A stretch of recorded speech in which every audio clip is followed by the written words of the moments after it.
Yeah, we're all good.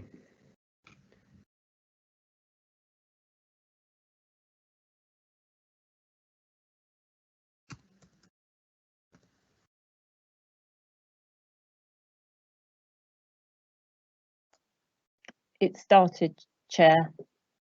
I see it as pre-live on my screen. I'm not live yet. Shows us pre-live.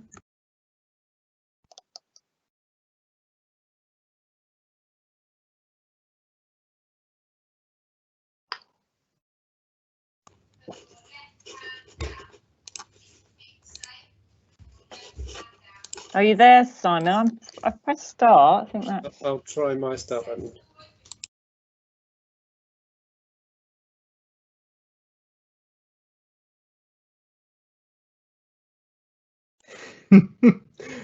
Wonderful demons. I pressed the start for recording, so I assumed it is.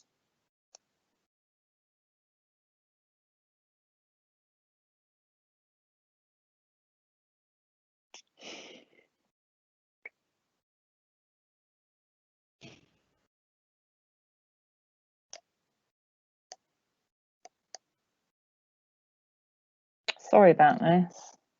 No, it's grand. It's IT, it happens.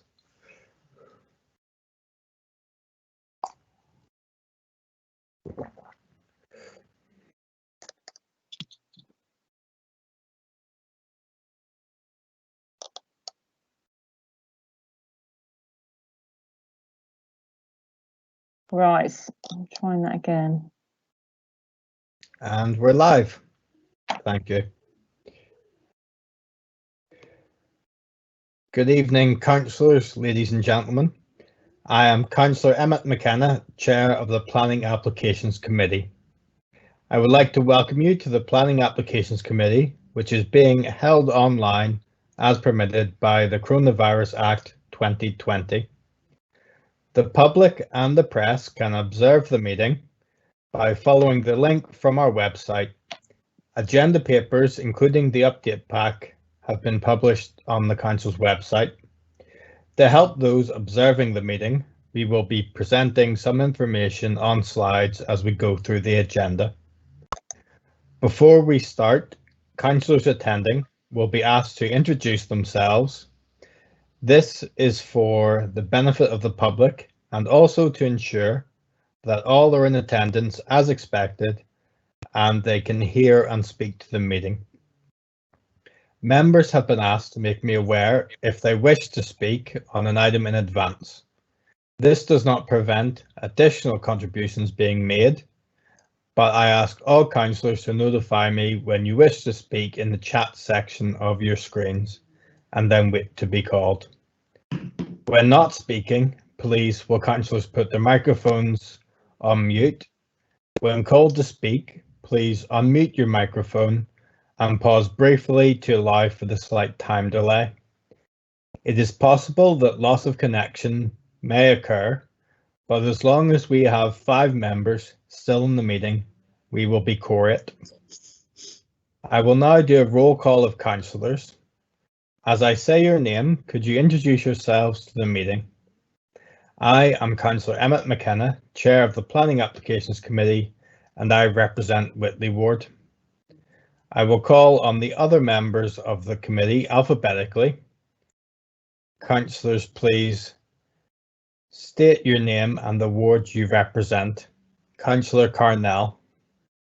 Good evening, Chairman. Paul Carnell, Councillor for Thames Ward. Thank you, Councillor Carnell. Councillor Devine.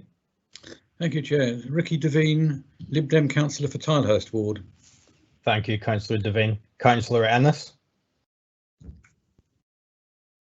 Yep, thank you, Chair. Councillor John Ennis, Southcote Ward, but also lead councillor for housing as well. Thank you, Councillor Ennis. Councillor Lovelock. I'm Joe Lovelock. I'm councillor for Norcott Ward. Thank you, Councillor Lovelock. Councillor McEwen.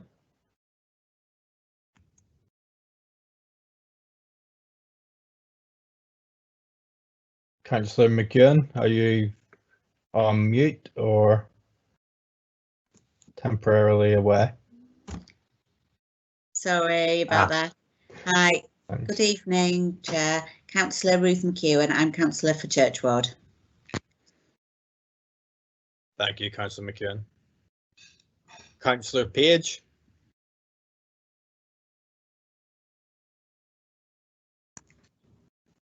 Good evening, Councillor Terry Page, lead member for Strategic Environment Planning and Transport, Deputy Leader of the Council and an Abbey Ward Councillor. Thank you.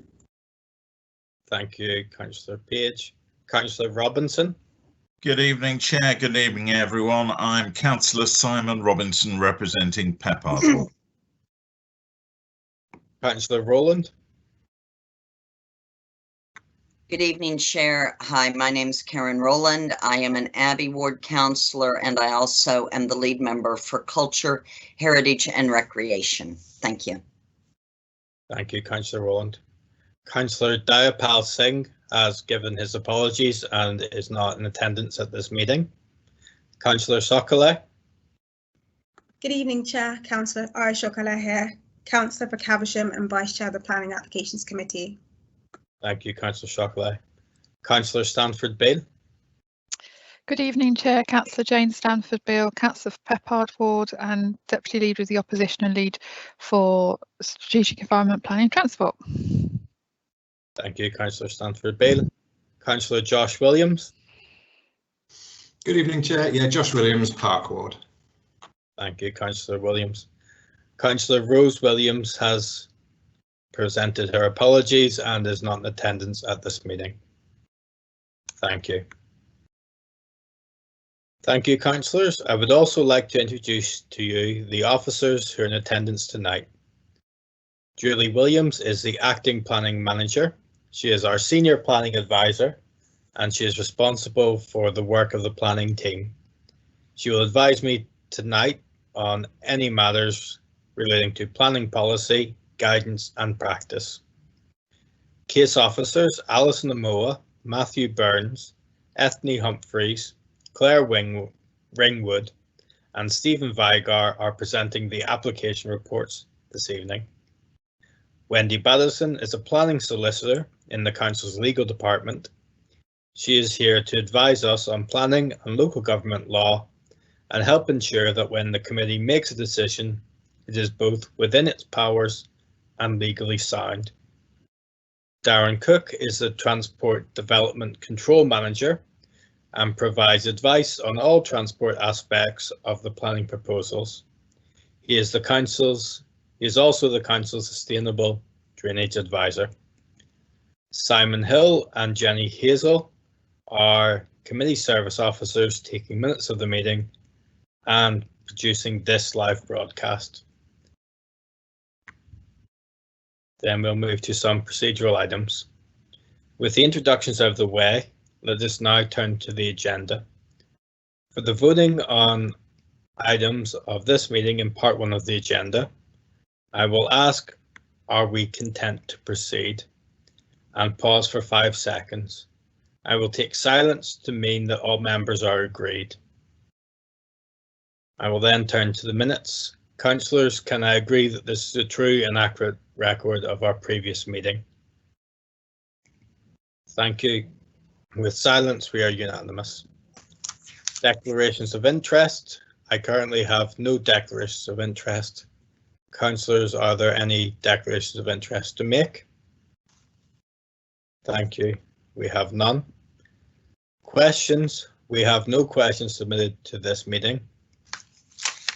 Then we will move to item 4, which is planning appeals on page 13 of our main agenda packs. And I will call Julie Williams to introduce the report. This one's me, I'm afraid, Chair. This is Richard Eatoff, Planning Team Leader. We've got just 2 appeals decided, one allowed, which is 31 Peppard Road, one dismissed, which was 8 Riley Road. You have no officer reports for these, but we do have some slides showing the both appealed applications. So the first one you can see there is 31 Peppard Road. It was a retrospective application for removal of wall and landscaping and erection of a wall and fence, as shown there. And the next one is Riley Road. Can you see the next slide, please?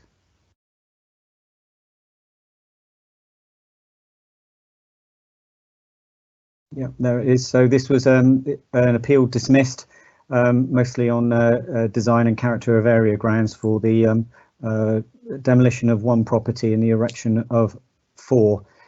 Just to let members know, we do have a new application already on that site with us. Thank you, Chair. Thank you. I'm most surprised. We will then move to, I will ask councillors if they have any comments to make. As I have no indications, we will note that report and proceed to agenda item 5, applications for prior approval, on page 17 of our agenda pack, and I will call Julie Williams to introduce. It's me again, Chair, I'm afraid.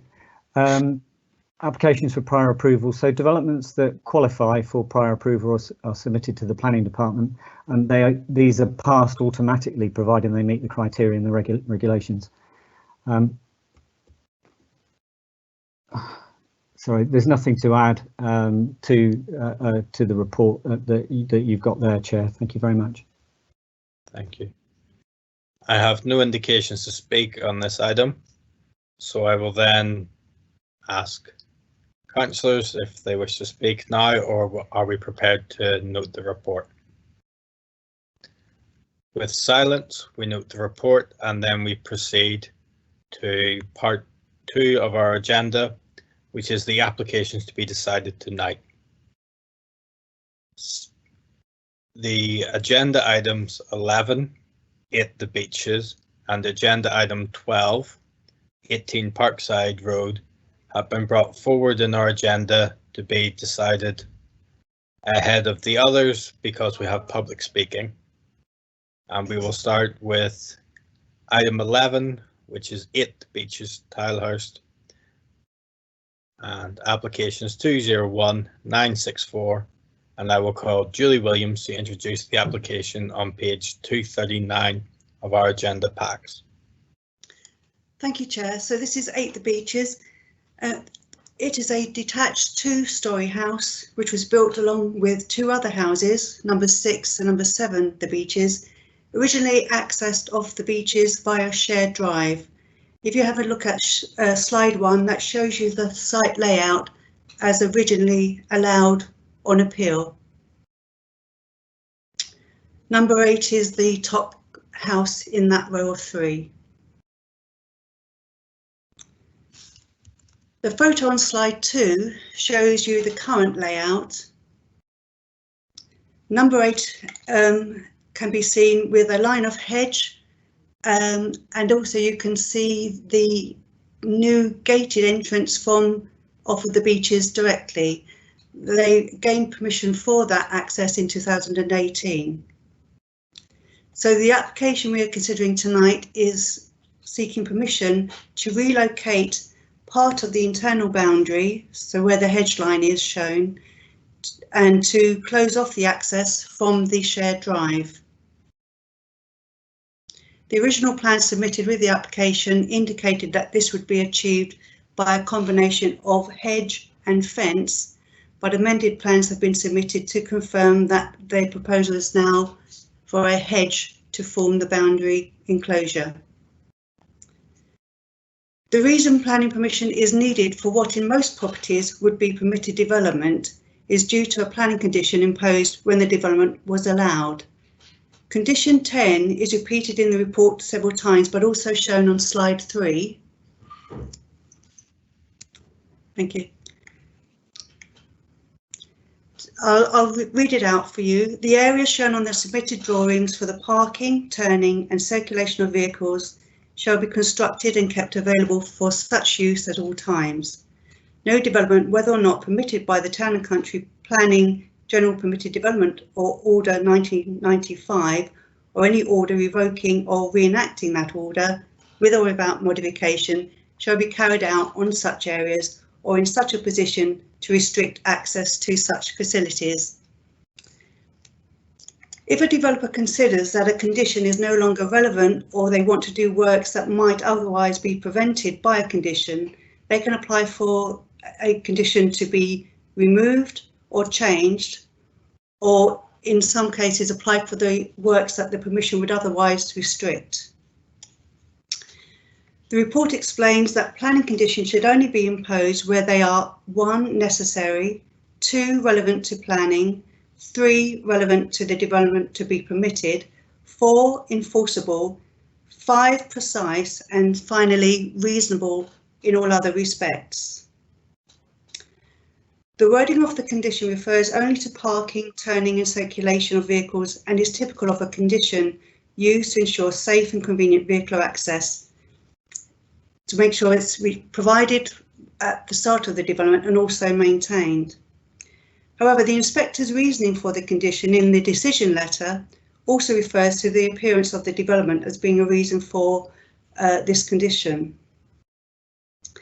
The report looks at the existing highways and access situation, and with the new access provided for number 8, confirms that there is no reason for the internal access to be retained, and the 2 properties at number 6 and number 7 would still be accessible.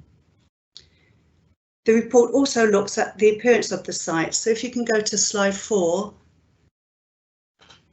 Thank you. So this shows the appearance of the site at the moment. So the picture on the left is 6 The Beeches, which is on the left-hand side as you go into the group of 3 houses. Straight ahead is 7 The Beeches, and then on the right-hand side is 8 The Beeches. And those photographs, you can see the existing hedge and the more recently constructed gate. So slide 4 shows how the site currently looks. It is undoubtedly different to what was envisaged when the site was first laid out, with an open plan design. But there are no planning conditions requiring that this open plan design is maintained by preventing hedges to be grown, for example. The hedge between number 7 and number 8 is established, and it is hard to substantiate that any visual harm that would flow from siting the hedge line further west would be so harmful that it justifies refusing planning permission for this reason. The conclusion therefore reached is that plan permission is recommended to be granted with conditions to provide landscaping details for the new hedge and to ensure that the access to number 8 only comes from the beeches and that the internal access is permanently closed to enable the shared area still to be used by number 6 and number 7 for access to their properties. Thank you, Chair. Thank you. We have public speaking on this item, as previously indicated. An objector, Mr. Neville Florey, has asked to speak on this application, which we will do by telephone. He will be followed by Jeremy Butterworth, the planning agent, who will speak on behalf of the applicant. For the 2 public speakers, they will each have 5 minutes, and I will let you know when the time is nearly up, and you may be asked questions by councillors at the end of your contribution. Please press *6 to unmute yourself and begin when you're ready. Mr. Neville Florey, can you introduce yourself to the committee, and after your introduction, your time will begin. Thank you. Thank you. My name is Neville Florey. I'm the owner of number 7, The Beeches, immediate neighbours of the applicants. We live in a development of 3 houses, as mentioned earlier, built with 1 access to and from the highway, which is over our private land. You enter the development from the highway through a pair of gates, and you pass over a single tarmac shared area and reach the private driveways for the properties. The appeals inspector imposed the planning condition 10, as mentioned earlier, to make sure of long-term access to the properties is protected. And that's really the crux of our objection here. Through no development or obstruction in any way to the shared area or private driveways, and to make sure that the appearance of the open plan layout is maintained. Planning condition 10 is important, and it has a long-term value and is vital that the whole shared area is kept clear for turning and circulation at all times. No parking is allowed on the shared area. It is a single shared area in which each householder has a clear right to access and pass over the whole shared area, and also a clear obligation to the other 2 householders not to carry out any development on any part of the shared area at any time, and not to create any restrictions to access the shared area at any time. Let's now turn to the proposal itself. Let's consider the proposal in the light of planning condition 10. The plans, amended plans and supporting letter, we believe, are misleading. What is actually happening is the existing gates are not being replaced in the current position. They're not being replaced with a hedge, they're being removed. And the whole new structure, a fence or hedge is being erected in an entirely different position to these existing gates. It's on the boundary line between numbers 7 and 8, partially over the land owned by number 7, and across the shared area to an extent that would enclose the car that is shown in the picture at the end of the officer's report, which I'm sure you've seen. The new fence hedge will be 55 foot long, 3 times longer than the existing fence and gates. The fence will be 6 foot high, and the hedge, the extension of what they've got today, will be 7 foot plus. Let's now move to the impact of this proposal. We have a fundamental need to use the whole extent of the shared area, which we showed the officer when they arrived for the transport inspection. We need it for our daily lives to turn and circulate to get out of the property. And please note that it's considerably smaller in real life than it looks on the plans, maps and aerial views, and that was commented on by the transport officer when he visited. Our private driveway is only a single width driveway, and we cannot turn on our property with more than one car parked on it. The remnant portion of the shared driveway would be hugely restricted for us to turn and circulate to get out of the site, and we showed this to the transport officer on visit. Use the whole shared area and the substantial and practical value to us. The applicant has a critical obligation as well as a right. The obligation is not to carry out any development on the shared area. The application has no authority to remove that shared access to the other householders for any part of the shared area. And the argument that the planning condition 10 is still applying to 6 and 7, which is suggested in the report, and not applying to number 8, we find quite ridiculous.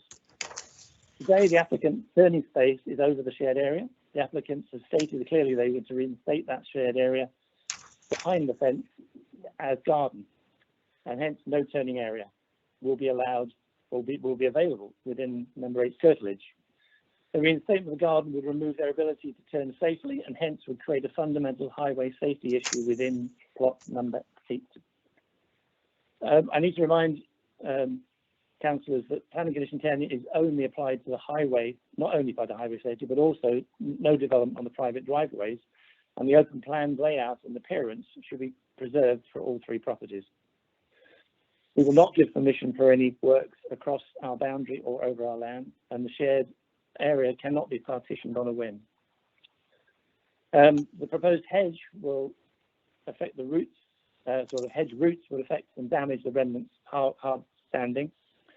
It would also affect the course of the conducting media which run under the shared area. It would foul the entrance gates, create an overwhelming and oppressive boundary which exists already with the shared access. And in conclusion, it is vital for the other 2 properties, number 6 and 7, the access rights are preserved across the whole shared area, which was the intent of condition 10. And we enjoy that shared area without change. Under condition 10, the applicant can choose to ignore their rights under that condition. Sorry. We cannot relinquish, but they cannot relinquish their obligations under condition 10 to the other householders to have a right of access to the full extent, or the obligation to maintain the open plan area. 20 seconds remaining. We've all bought into the development, and condition 10 is still very necessary and relevant and enforceable. We hope the planning condition and the committee will see this in the light that we have presented it to protect all 3 residents. We're not planning experts or consultants, but we're open, honest and practical in our objections. Thank you for your contribution.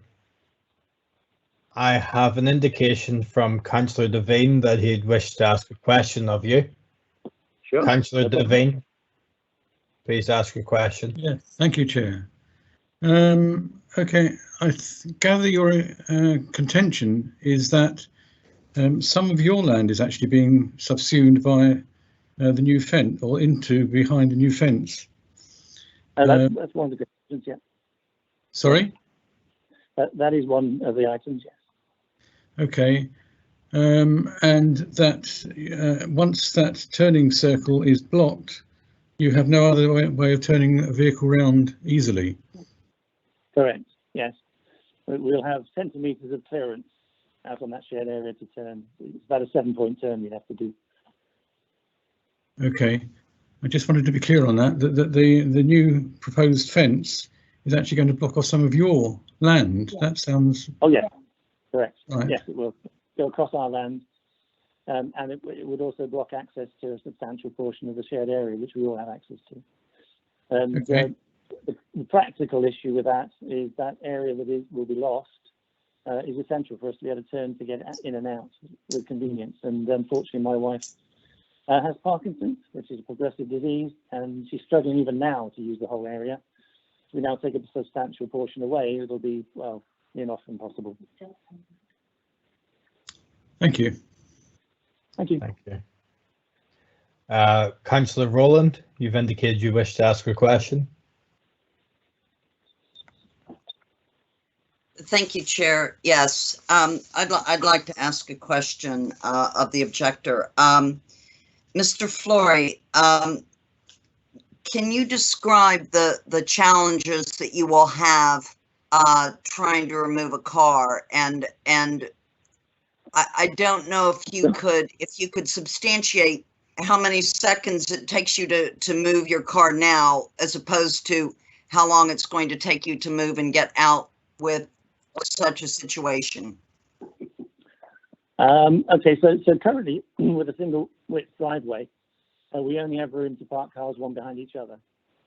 So if we have 2 or more cars in the driveway, so more than 2 cars, two we can move one out of the way and the second one can get out with a 3-point turn.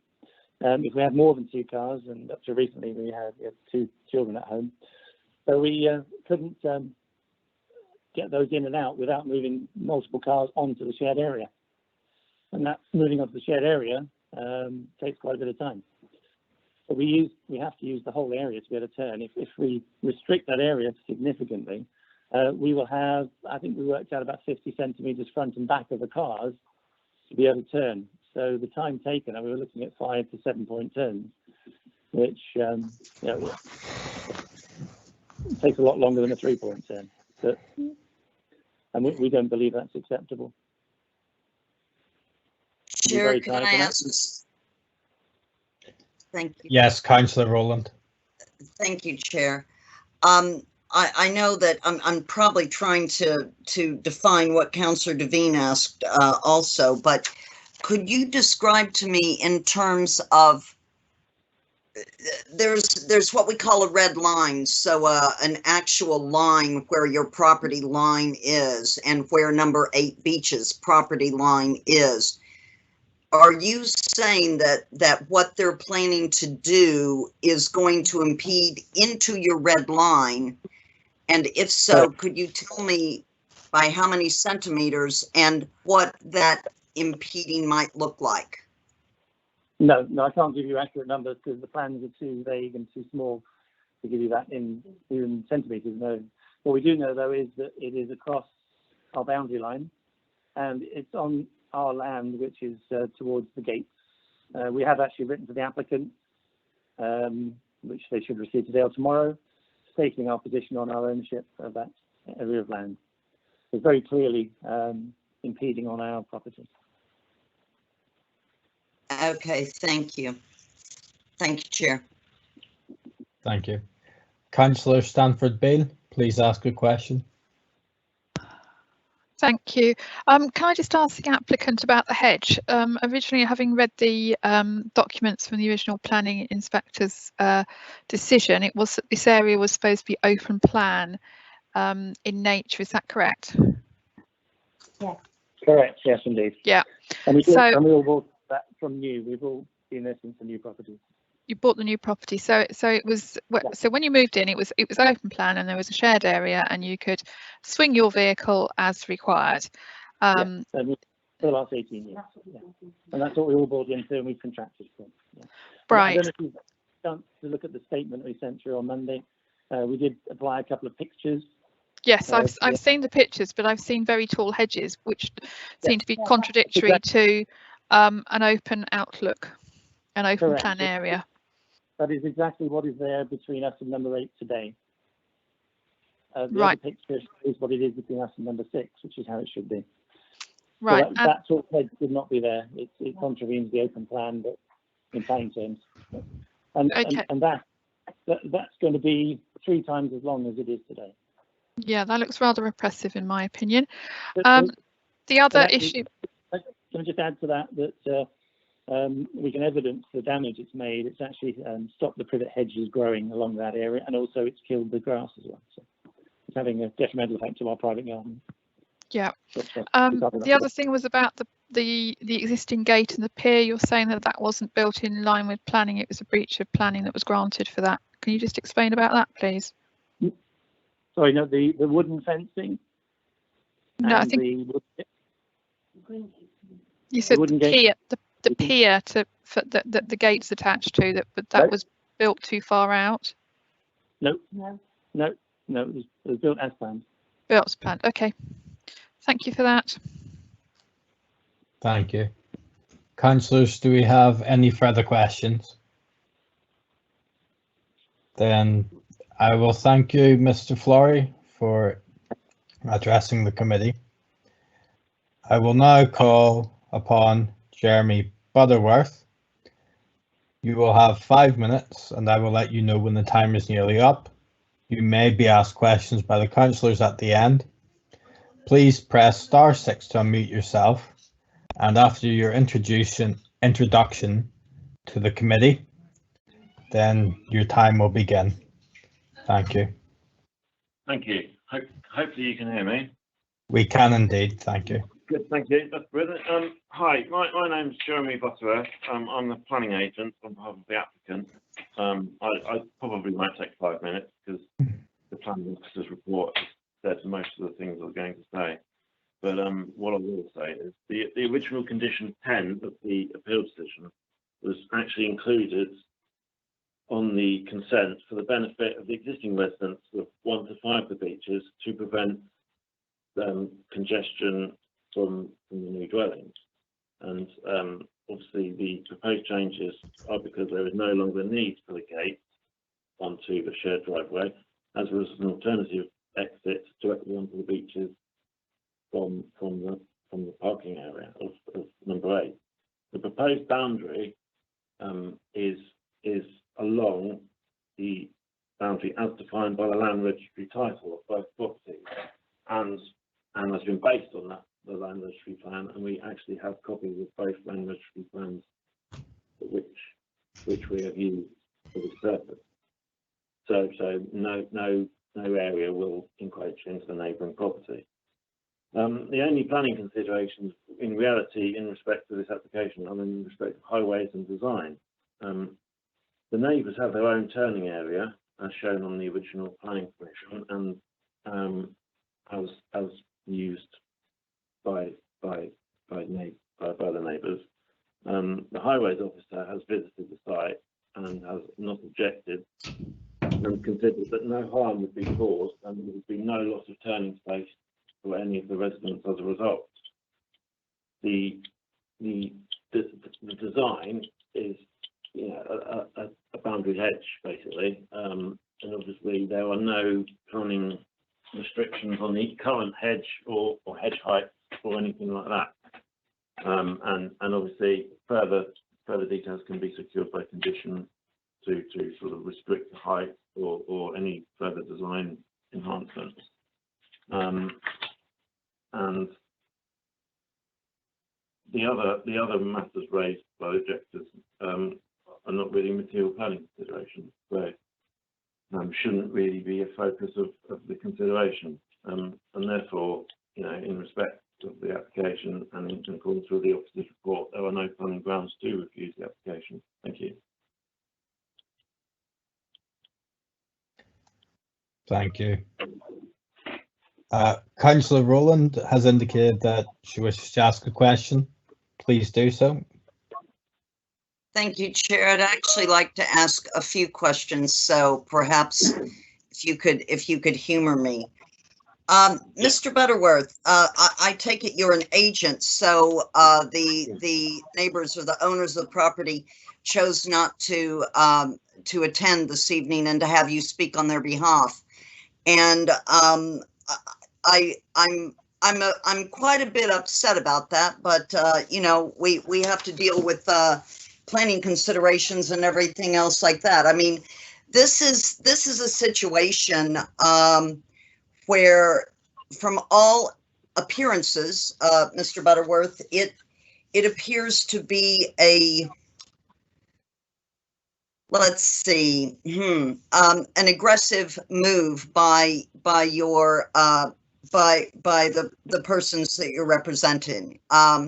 They have moved their egress out away from the common area, and they are now having nothing to do with the common area. They are extending a very unfriendly, foreboding, very high hedge all the way along, and impacting on the design of what is a kind of cul-de-sac area, if you will. So my question is do the persons that you're representing have any consideration for that obligation that they have as neighbors to, as in applied by condition 10, the design and makeup of that cul-de-sac, that open plan that was originally kind of established there, because a very tall hedge with a long straight line taking right up to their property line seems not to indicate that. So if you could provide some clarity for me about what they might feel is their obligation to that cul-de-sac area and that, yeah, common area that 6, 7, and 8 are supposed to have shared. Well, I mean, what I can say is that, you know, the original planning consents showed an open plan area, but there were no restrictions on growing hedges or putting up fences or anything like that. So, you know, as a planning consideration, the height of the hedge isn't really important. It's the you know, there's nothing the council can control over that. You know, any one of those residents is entitled to grow a hedge, chop down the hedge, you know, change the fence. It's you know, perfectly reasonable. Right. So I asked again about their and that hedge has, you know, been there for years and years and years and years as well. It's not just been grown, you know, recently. Right. So essentially what it looks like on the face, Mr. Butterworth, is that the communal area, and I did ask you and you didn't respond to me about that sense that the persons you're representing might feel to the familial, the neighborhoodness of this cul-de-sac area, and you did not answer me on that. But I'd also like to understand that by losing that, they do realize that by running straight down their property line, that they realize that they are cutting off a portion of a space that their neighbors have used. And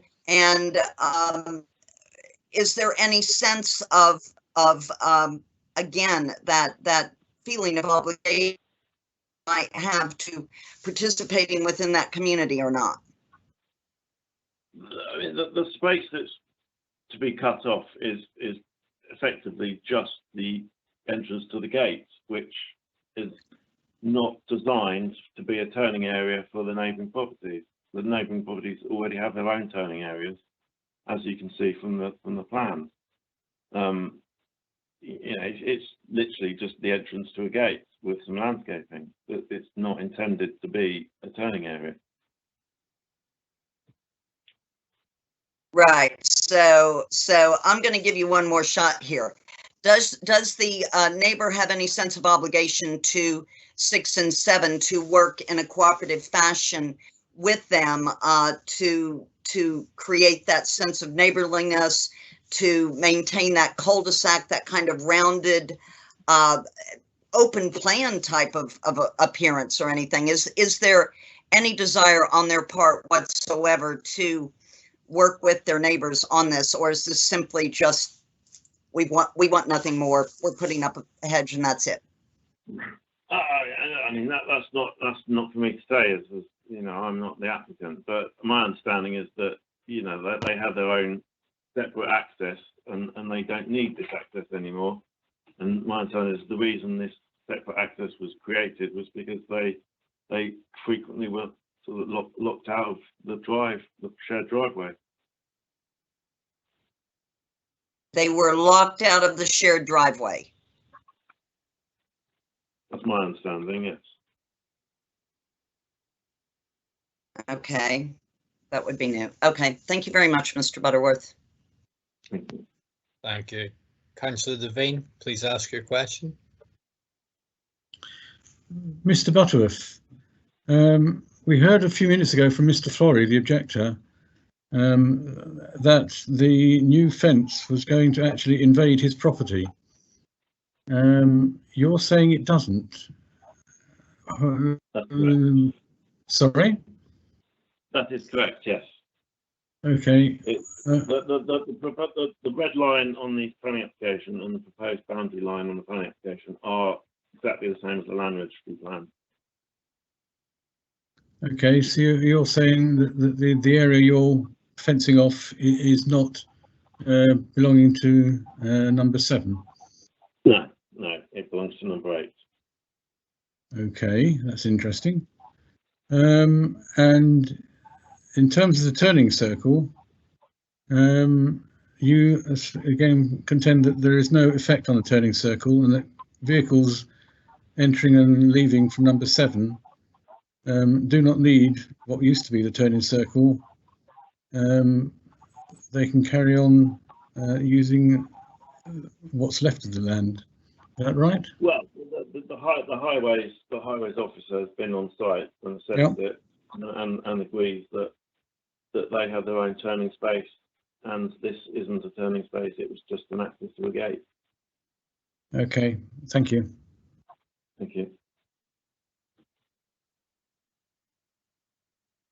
Thank you. Councillor Stanford Beale, please ask your question. Thank you. Can I just ask, as an agent, do you normally get involved in applications for moving a hedge or moving a gate like this? To be honest, not often. Yeah. So do you think it's slightly overkill? Do you think it's appropriate the way the applicant's behaving? I mean, the reason I'm involved is because I was asked my advice on whether this required planning permission or not.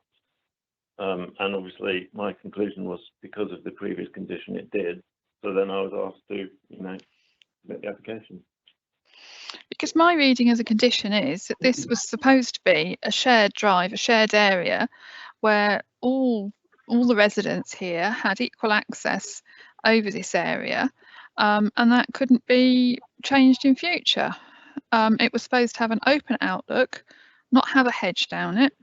And I can understand why the next door neighbours are upset and have put an objection in tonight, and they've already spoken. So, I don't understand why this application's come before us, because that, the condition 10 is quite clear in my opinion. But I mean, yes. I mean, normally this wouldn't. So yes, the condition is quite clear. Good, thank you for that. I mean, that this wouldn't normally require planning permission. It's only because of the previous condition that it requires planning permission. Okay, thank you. Councillors, does anyone else wish to ask a question at this time? I have no further indications, so I will thank you, Mr. Butterworth, and we'll call Councillor Rynn to please introduce yourself to the committee and make your statement. Unfortunately, we will be unable to ask you any questions at this time. Thank you. Thank you, Chairman. I'm Councillor Jenny Rynn for Kentwood Ward. I was phoned by Mr. and Mrs. Flory because of this problem, and I went to see the house, the driveway, and in my opinion, I think it's far too narrow if they put this hedge. Now, the hedge is going to be so overbearing, it's absolutely ridiculous. It's going to cause so much darkness there, and it's not really in keeping with what condition 10 is all about. Now, I have to say there's been several breaches of by this applicant. Offence to highway on Elsley Road, not complying with 1 metre limit, planning breach recorded, no action taken. 1 metre pier as part of PD 180690, built 2 metre pier, planning breach recorded, no action taken. 2 metre gates to highway, planning breach recorded, no action taken. 1.8 metre fence and gates on private driveway, access to shared area, planning breach recorded, no action taken. Now, and all the way through this, they've the people that are applying for this, number 8, she actually admitted that she gets what she wants from Reading Council. They never refuse her, and so she'll get this. Now, there is a major issue between 7 and 8. And the police have been called, and there is harassment there, which was called on Friday because the applicant actually wrote a terrible letter, and the F word was used a lot, and the police had to go and tell her to back off. So there is this major problem we have with these neighbours, but I can understand this hedge is going to be absolutely horrendous, and why after all this time would you need a great big hedge, you know, to block it off from everybody else when it's been a condition when those houses were built. So as far as I'm concerned, I think it's just been a complete thing of harassment, and I can please myself what I do, which really isn't helping the neighbours at all. It's a beautiful area. It really is. I've been there and it's lovely. And this house is going to be completely shut off with all their hedges and their fences. And if they want to do that's fine. But I mean, why cause the problem for the other neighbours by taking away this turning circle? Thank you. Thank you, Councillor Rynn. I'm now going to open up to the main debate. I believe I've had an indication from Councillor Rowland previously, and we'll call her first. If any other councillors would wish to speak on this item, could you please indicate in the chat? Thank you, Councillor Rowland. Thank you, Chair. This is one of these cases. It's such a hard way to open up the meeting tonight because it's really, frankly, we are having to try to adjudicate on a situation between neighbors that a neighbor that as far as I can tell is just not acting in a fair and cooperative relationship with the neighbors in the ethos of how the planning was originally laid out for these properties. I do not, I'm very, very sorry that we're having to do this and really, really not happy. I know that this is escalated and that's why it's here. And I really wish the applicant was here because I would hope that they would begin to understand how angry I am at the situation, how angry this simple, what appears to be simple logic should not have to come to this point. However, in saying that, we have a very complicated situation here because, well, it's actually not so complicated. Unfortunately, there's not a lot we can do here. I don't think that people are going to find the answers they're going to want here tonight. And I'm afraid that what I'm going to have to say is, and as Julie Williams laid out, this condition 10 is something, and I want colleagues to be very, very clear on this. It's in section 6.4 regarding this condition 10. A condition, I'll read 6.2 first because I want to be very clear here. The NPPF confirms that a condition can come forward or that we can examine this condition because it explains the purpose of a planning condition is to enable an otherwise unacceptable development to be made acceptable by requiring further details to be approved, uses controlled, or preventing undesirable works or uses from taking place. That's what the condition is there for. However, in 6.4, it says, if a developer considers that a condition no longer meets these tests, they can apply for the condition to be changed or removed from the planning permission, or as in this case, apply for planning permission for the works that the planning condition appears to be controlling. And that's what we have before us tonight. We honestly have to examine the reasons why this planning condition can actually be disregarded. And as Mr. Butterworth put, it comes down to two simple situations. In this situation, it comes down to the access, that cul-de-sac area where the turnings are supposed to be communally shared by the three properties, and it also comes down to the character of the area. I understand that Seven Beaches, the representative, Mr. Flory, discussed how challenging the turns are going to be for him and his wife that has Parkinson's. That is very, very unfortunate. We also have a fact that our traffic officer went to the site and appeared to judge it to be an acceptable level of ability to turn and ability for delivery vehicles and everything to come and go in that in that site. And as challenging as that is going to be, it seems to be that it is legally reasonable. They can still get in and out. I think there's going to be a lot of challenges, and I think that the neighbor that would be attempting to do this should be very ashamed of himself for causing undue aggravation to his neighbors to have to try to turn and maneuver. The other situation has to do with the character that we would have to look at in condition 10.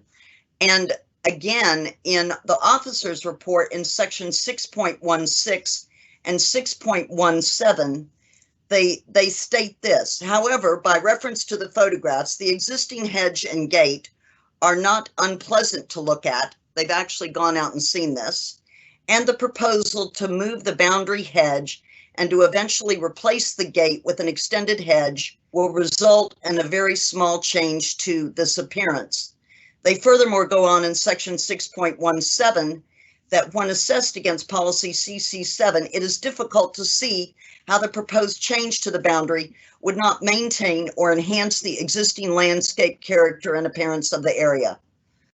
That is a very fine line conclusion, and I happen to somewhat disagree. I do believe that by drawing a straight line down the property line, down the red line of what the 8 Beaches has, and putting a 7-foot hedge, it will not enhance the character of the area. And as a matter of fact, I think that it will actually degrade it. The current situation you have right now with the tall hedge and with the slightly lowered fence actually allows for some kind of textural interest. It still has somewhat of a cottagey kind of feel, even though it's tall and exaggerated and everything. So by removing that, you're just going to have one big long run, one long wall, and it will appear that there will always been an appendage that was actually removed. However, we are also in the middle of a climate change emergency, and the applicant, 8 Beaches, has also agreed to reinstate a hedge, and for that, there is nothing that we can do. And although I would say it's an unbalanced thing, by replacing that hedge and actually gaining more green, that is actually a situation too where it kind of tips it towards the officer's decision. So my question is, or my understanding of this is that there is not a whole lot we can do in this committee. That unfortunately, I feel that the officer's decision here is relevant although I want to ask a very pertinent question to legal.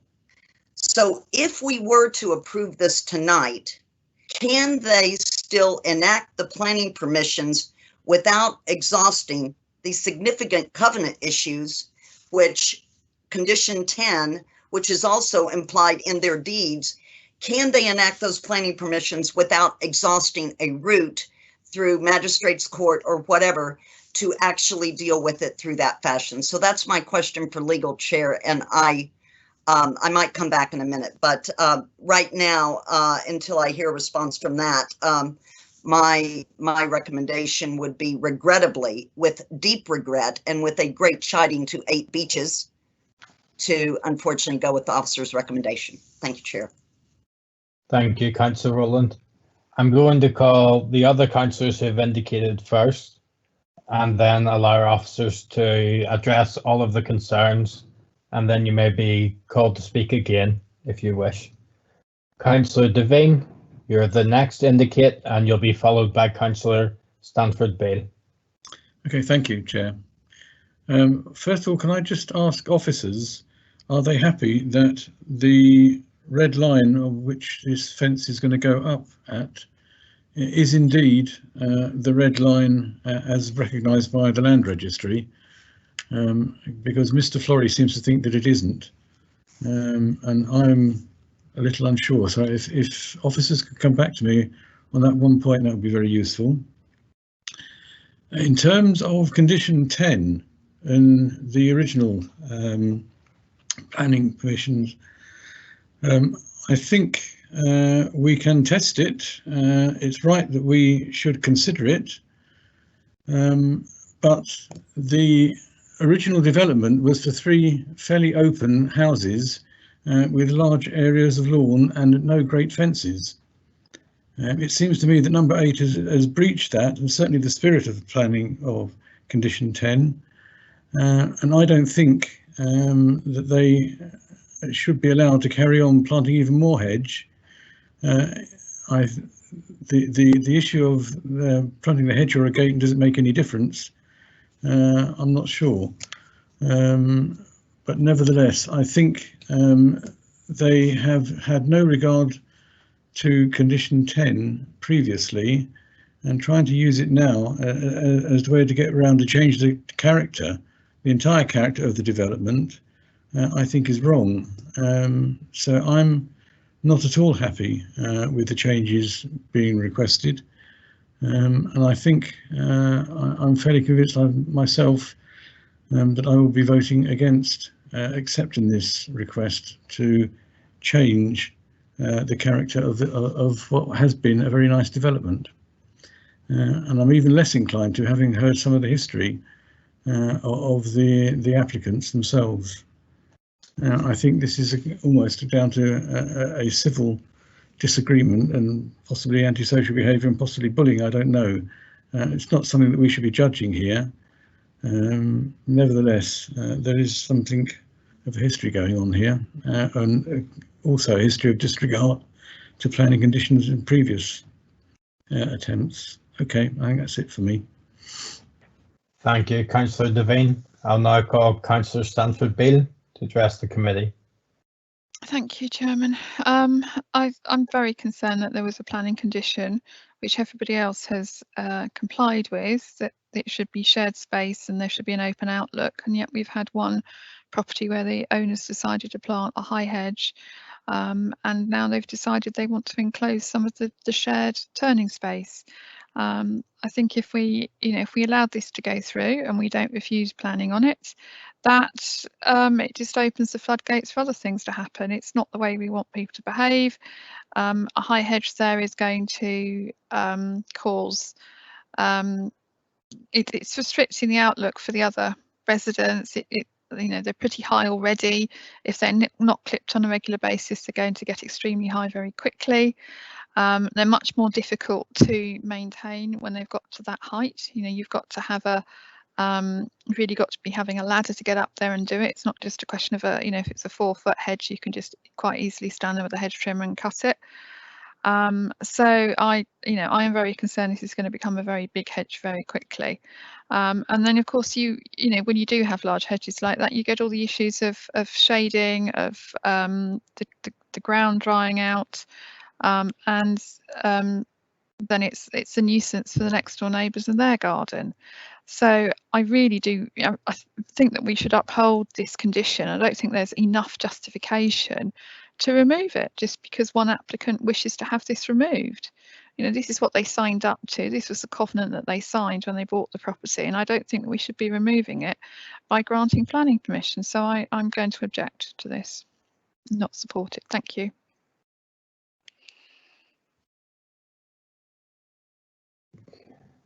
Thank you, Councillor Stanford-Beale. I'm now going to ask our case officer on this, Julie Williams, if you wish to address any of the questions from Councillor. Yes, thank you, Chair. I think it's worth remembering that the reason the application is in is because of condition 10, which imposes, and again, it's not too clear what the intention was with the condition in the first place, but apart from being to secure the turning of vehicles within the site, so to enable them to leave in a forward gear. And from the layout of the scheme when it was approved or allowed on appeal, each property, number 6 and number 7, was provided with its own turning head within their own driveway. So number 6 has one off of their long driveway, and number 7 also has a turning head over their driveway.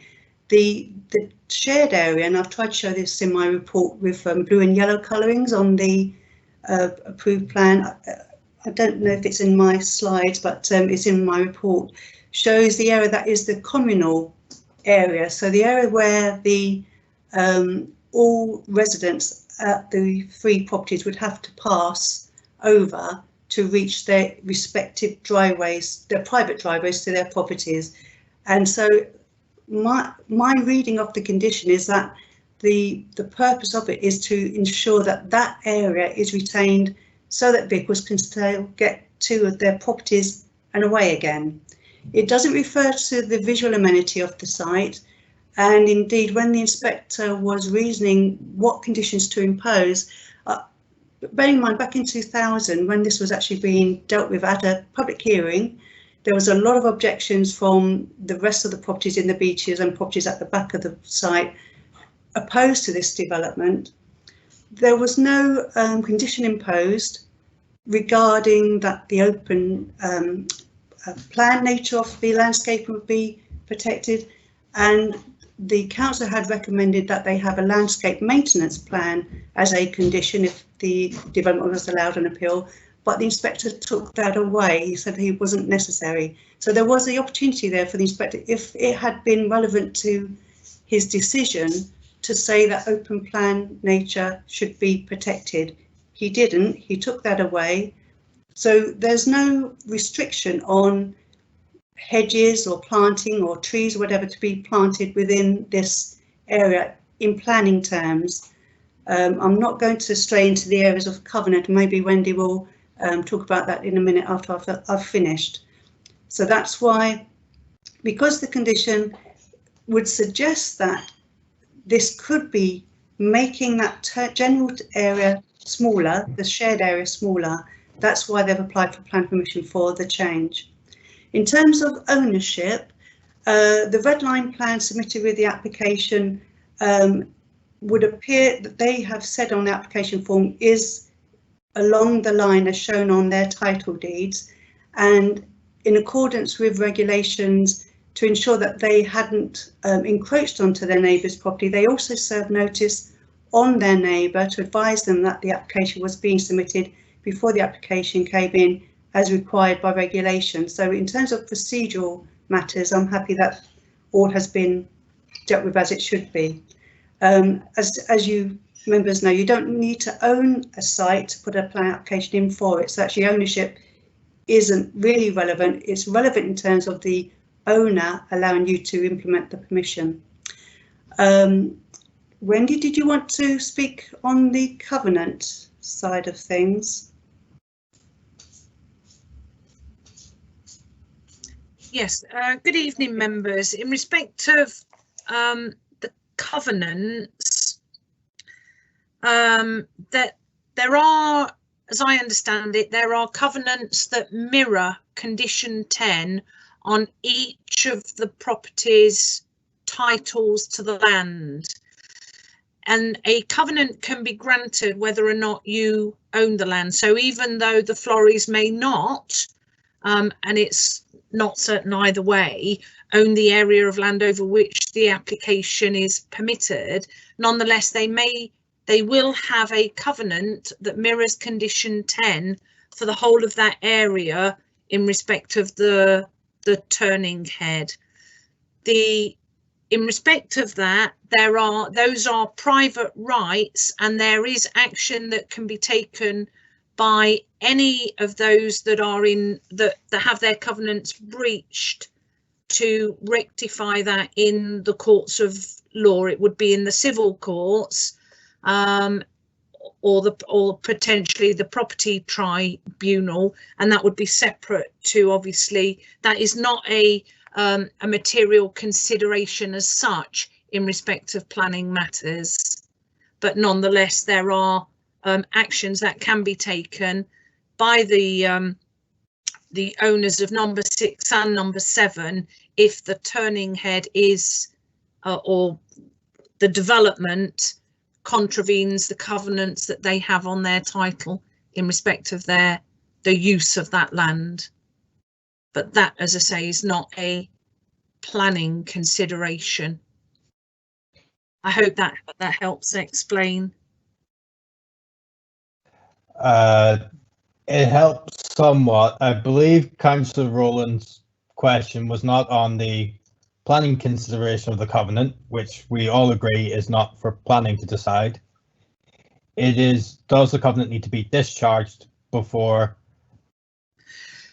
this, if approved, goes forward, or is it only that they can only do it as a rectify when the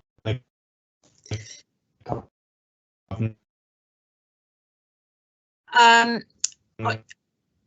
is breached? If the covenant is breached, then an action lies against the person that breaches that covenant. So the covenant can be, with agreement between the parties, discharged between them for usually for a certain sum of money. So that is an option available. Or if that is not an acceptable way forward for either party, then a breach of that covenant would result in an action for damages for breach of that covenant in the civil courts. So the breach would have to take place. So works in effect would have to take place that breaches that covenant before an action would lie. Thank you. That's most helpful. Councillor Rowland, you've indicated you wish to come back. Thank you, Chair. And yes, I would. Unfortunately, I don't know whether it's your connection or my connection, but you were cutting out a lot there, so I couldn't exactly hear. It may be my connection, but could I be very clear with legal with Wendy Battison? So are you saying that they must enact if we were to give planning permission tonight, they do not have to clear out the covenants beforehand? So is that what you're saying? That's correct, because if they implemented the permission, then that is where the action in breach of the covenant lies. It would be prudent for them to find a way of discharging that covenant and enter into negotiations with the parties that have the benefit of that covenant to find a way of discharging it before they breached it. But if that wasn't possible, then if they were to implement the permission, if it's granted, then that's where the breach would lie, and an action would lie in the civil courts to rectify that. There has to be a breach first, so they'd have to physically do something to prevent that shared access way being used to its full extent, if they can't negotiate a discharge of that particular covenant. Chair, could I follow up? You can indeed. Thank you. So, so Wendy, would you say that if we were to grant planning permission tonight, that there could still be a concurrent action by the objectors to the magistrates concurrently, or they'll just simply have to wait until? I'd like to be very clear here on this. Thank you. Yeah. If permission was granted, which would seem to indicate that a proposal is going forward that would breach the covenants on that land, then yes, an action would lie, because there's an intention to breach the covenant, and it wouldn't be in the magistrates' court, it would be in the civil courts. It would either be in the High Court or the county court would be where the action would lie, but there'd have to be some proof of the covenant having been breached, so i.e. access no longer being available first before it would be necessarily successful. It's a bit like, I suppose, putting a spade in the ground to implement a development for which you don't yet have permission. Putting the spade in the ground is effectively the breach. Whereas you might have an intention to do something that would indicate that a breach is likely, but there has to be a breach for it to be successful in an action that flows from that. Because the applicants could, if permission were granted, they might get permission, but they may never implement it. That's a matter of choice. Just because you've got permission doesn't necessarily mean you would implement it. Does that help at all, members? For me, it's most helpful. Councillor Rowland, does that address your question? Yes, thank you. Thank you. Councillors, do we have any further indications to speak? Excellent. So then I have one follow-up question, which is on the details of the boundary and planting. Is there any scope for a reasonable landscape management condition on that to avoid the hedge becoming overbearing?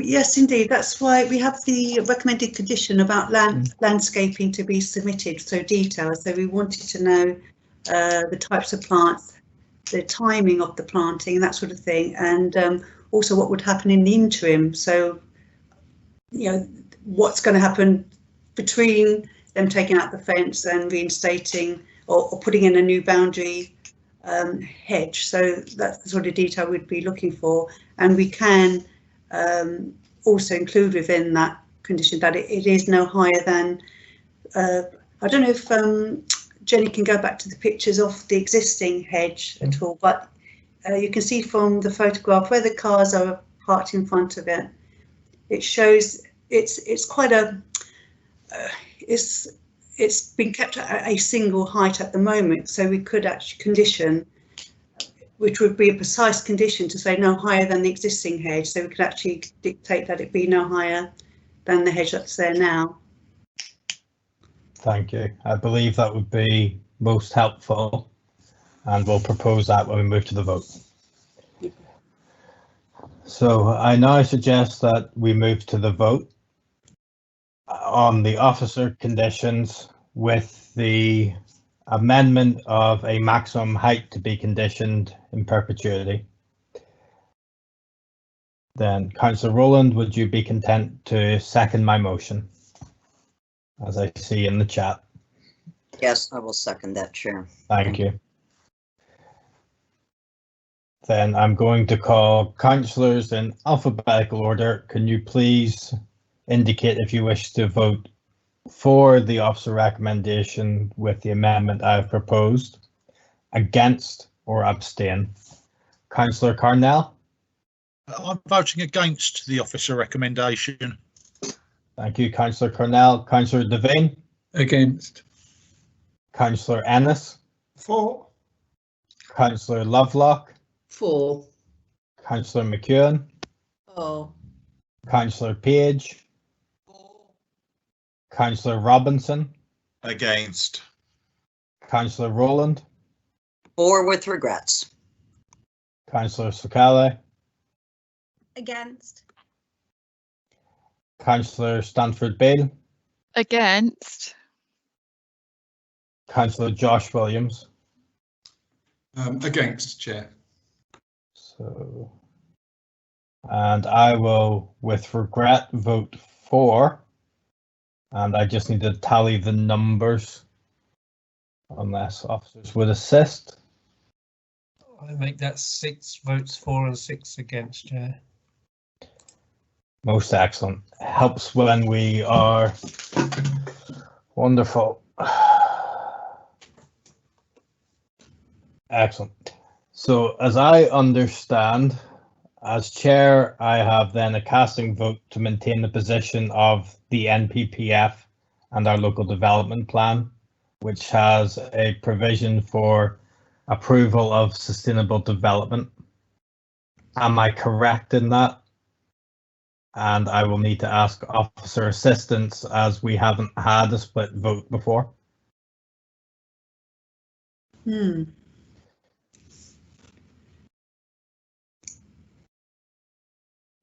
Simon, can you help on that one, or Jenny? So I have an indication from Wendy that I do have a casting vote. My question is my casting vote an additional second vote on a personal basis, or is my casting vote as chair to defend our local plan policy? Basically, is there a restriction on how I vote the second time? In this case, it doesn't particularly matter one way or the other. I just need to be clear for the process moving forward. Thank you. Then exercising my casting vote with regret yet again, I will vote for the motion that I've approved, and then this application is then approved 7-6. And before we proceed, I will just double check that the count tally is correct and the procedure is correct also.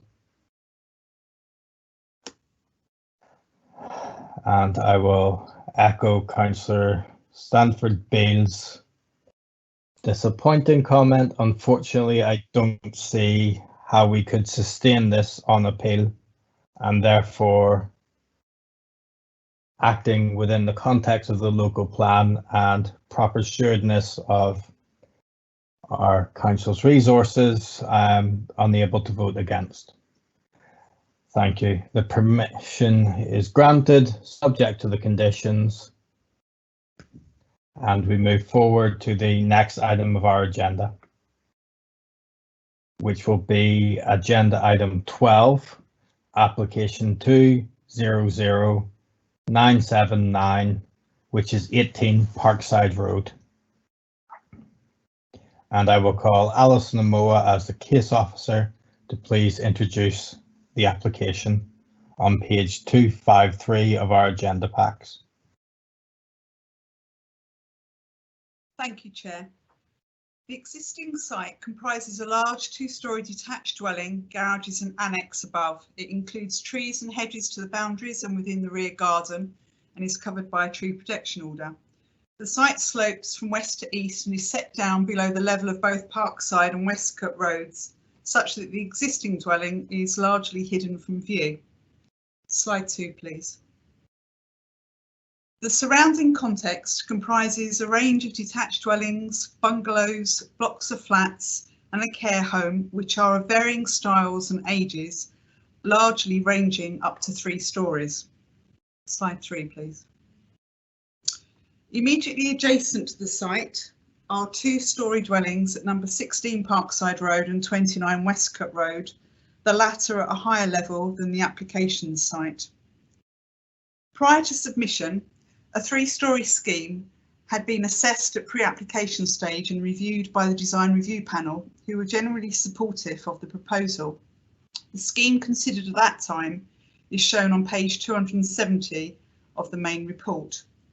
A revised scheme for 13 flats within a Part 3 and Part 4 storey formed the original submission, and following the first round of consultation, which is documented in the consultation section of the main report, an amended scheme was submitted, also consulted on, which included the removal of the 4th storey, a reduction to 12 flats, amendments to materials, and a change in the mix of units to 3 3-beds, 3 2-beds and 6 1-bed flats. Following consultation, officers continued to discuss the scheme, and a further revision increased the number of parking spaces. The amended, slide 4, please. The amended scheme is a T-shaped, L-shaped contemporary building following existing building lines to both Westcott Road and Parkside Road, and would retain existing access to Parkside Road and introduce a new pedestrian access from Westcott Road. Each flat would have either a private balcony or amenity space, and there would also be a communal garden. There would be the retention of a large majority of the boundary trees, with new trees proposed on the eastern and southern boundaries, as well as an overall landscape scheme. There would be 14 car parking spaces and 12 cycle spaces and bin storage. And the proposal also includes for PV panels to the roof and an air source heat pump. The residents' main objections and maintained following amendments relate to design, amenity, parking, density and mix. Each of these matters is addressed within the committee report, and there is also an update report. But in summary, it's considered that the layout of the scheme would provide effective redevelopment of the plot whilst respecting existing building lines. There are a range of site densities for different development types within the area, and the proposed ratio of footprint to overall site size is considered consistent with other sites within the area which have been used for flats. It is considered to be sited with sufficient distance to neighbouring properties, which combined with existing and proposed landscaping would not cause significant detriment to amenity and which is similar to other existing arrangements within the vicinity. 50% of the proposed dwellings would be 2 and 3 beds, which although not wholly consistent with policy H2, account has been taken of other material considerations such as accessibility and making effective use of the site, and that the majority of housing need within the borough is for 2 beds and greater, and therefore the proposed mix is considered acceptable.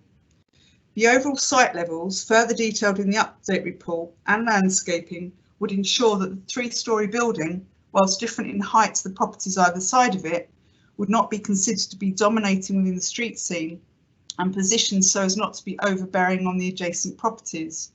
The appearance, although contemporary, would include traditional materials, and as already stated, the concept of the scheme received support from the design review panel and was also considered acceptable by the Council's Conservation and Urban Design Officer. And also national planning policy recognises that contemporary development should not be prevented or discouraged. Transport has confirmed that parking provision would be acceptable, the overall amenity space would accord with policy, and the proposed scheme would, along with a contribution to carbon offsetting, meet relevant sustainability policies. A Section 106 obligation for affordable housing or provision of shared ownership units on site has been negotiated and agreed, as is documented on page 280 of the main report and page 48 of the update report. In addition, there would be an obligation for construction skills. Officers consider the proposal is acceptable, subject to conditions and Section 106 obligations as set out in the main and update report. Thank you, Chair.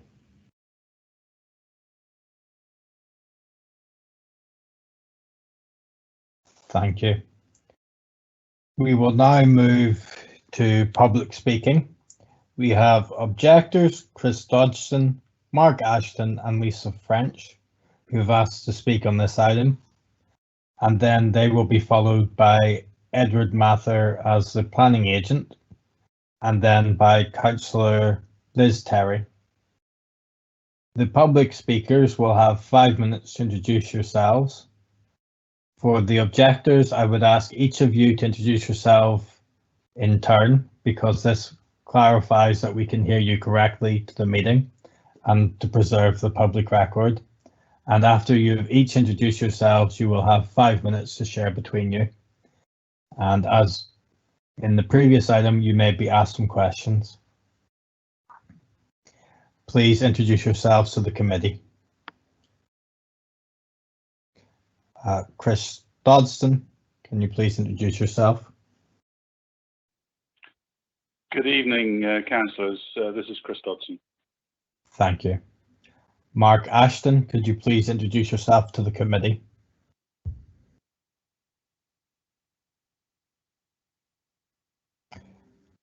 Fortunately, you're not able to do so at the moment. Have you pressed *6 to unmute yourself?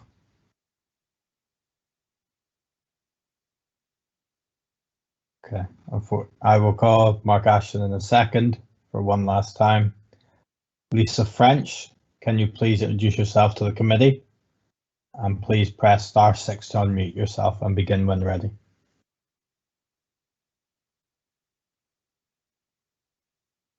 Okay, unfortunately Lisa French is not there. Mark Ashton, are you available? Sure, I think those two are on the same line, but yes, excellent. Be able to unmute it. Fair enough. Then I believe Mr. Dodgson, you have all 5 minutes, and we will simply have to proceed. Mr. Ashton and Ms. French can then be addressed in any questions. Thank you. If they can unmute themselves later. Mr. Dodgson, please make your statement to the committee. Thank you very much, Chair, and thank you for giving us the time to address you. In trying to make maximum financial gain for the development of 18 Parkside Road with a very significant planning gain, Reading Borough has as good as become a joint developer with the actual developer, whoever that might be. There are very close links between you, as has become evident throughout any dealings with us as affected local residents.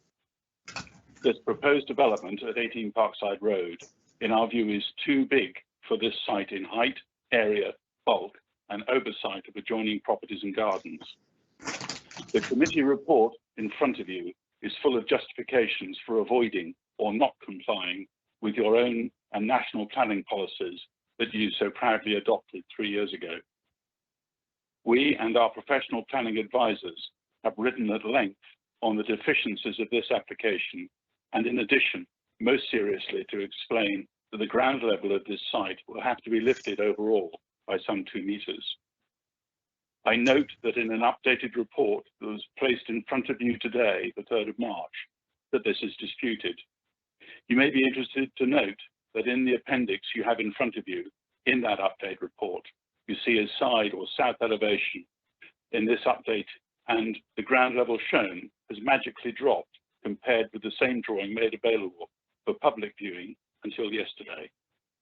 The photographs that were sent to all committee members yesterday by us, and I see shown on the report by the planning officer, show categorically that the ground level on the existing 18 Parkside Road site is currently 1.5 meters below our ground level, and yet this update states it is estimated that the building ground floor level would be very similar to that of number 29, our property, if not slightly lower. Clearly, these assertions cannot both be true. You have the visual evidence in front of you in the pictures. Drawings that were placed online for public consultation have been altered this morning for a reason I can only assume are trying desperately to cover up this very awkward truth. The effect of the overall site uplift, and there will be one, is that the new building will still appear as a near 4-storey structure to 16 Parkside Road and the rear garden of 29 Westgate Road, with this in close proximity to their boundaries, clearly foreseen by the architects with a prison architecture prize in mind for their design, with small high-level windows not overlooking these areas. To the residents of Parkside Road, the proposed street scene shows a 1950s office block appearance, and thus a negative impact on those that have to live with it, as widespread objections on this subject have shown. To grant full planning permission based on outline drawings that are blatantly and willfully incorrect, and indeed changing by the hour, would be irresponsible in the extreme.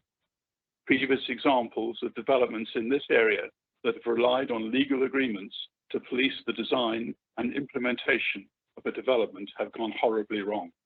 You at RBC should not repeat the same mistake, particularly while your ability to monitor and seek enforcement is by your own admission limited, and you have very evident conflicts of interest in this case. We need a fundamental reset in the approach to the 18 Parkside Road site. We need family housing that adds to the local character and blends in with its surroundings, not penalising those that have to live around and under the poor looming visual architecture proposed that is being rammed through for significant profit for RBC amongst others. There is much better planning that can be done on this site to provide the family housing we're known to need, without the site overwhelming its neighbours in pursuit of excessive profits for all involved as the developers. Thank you.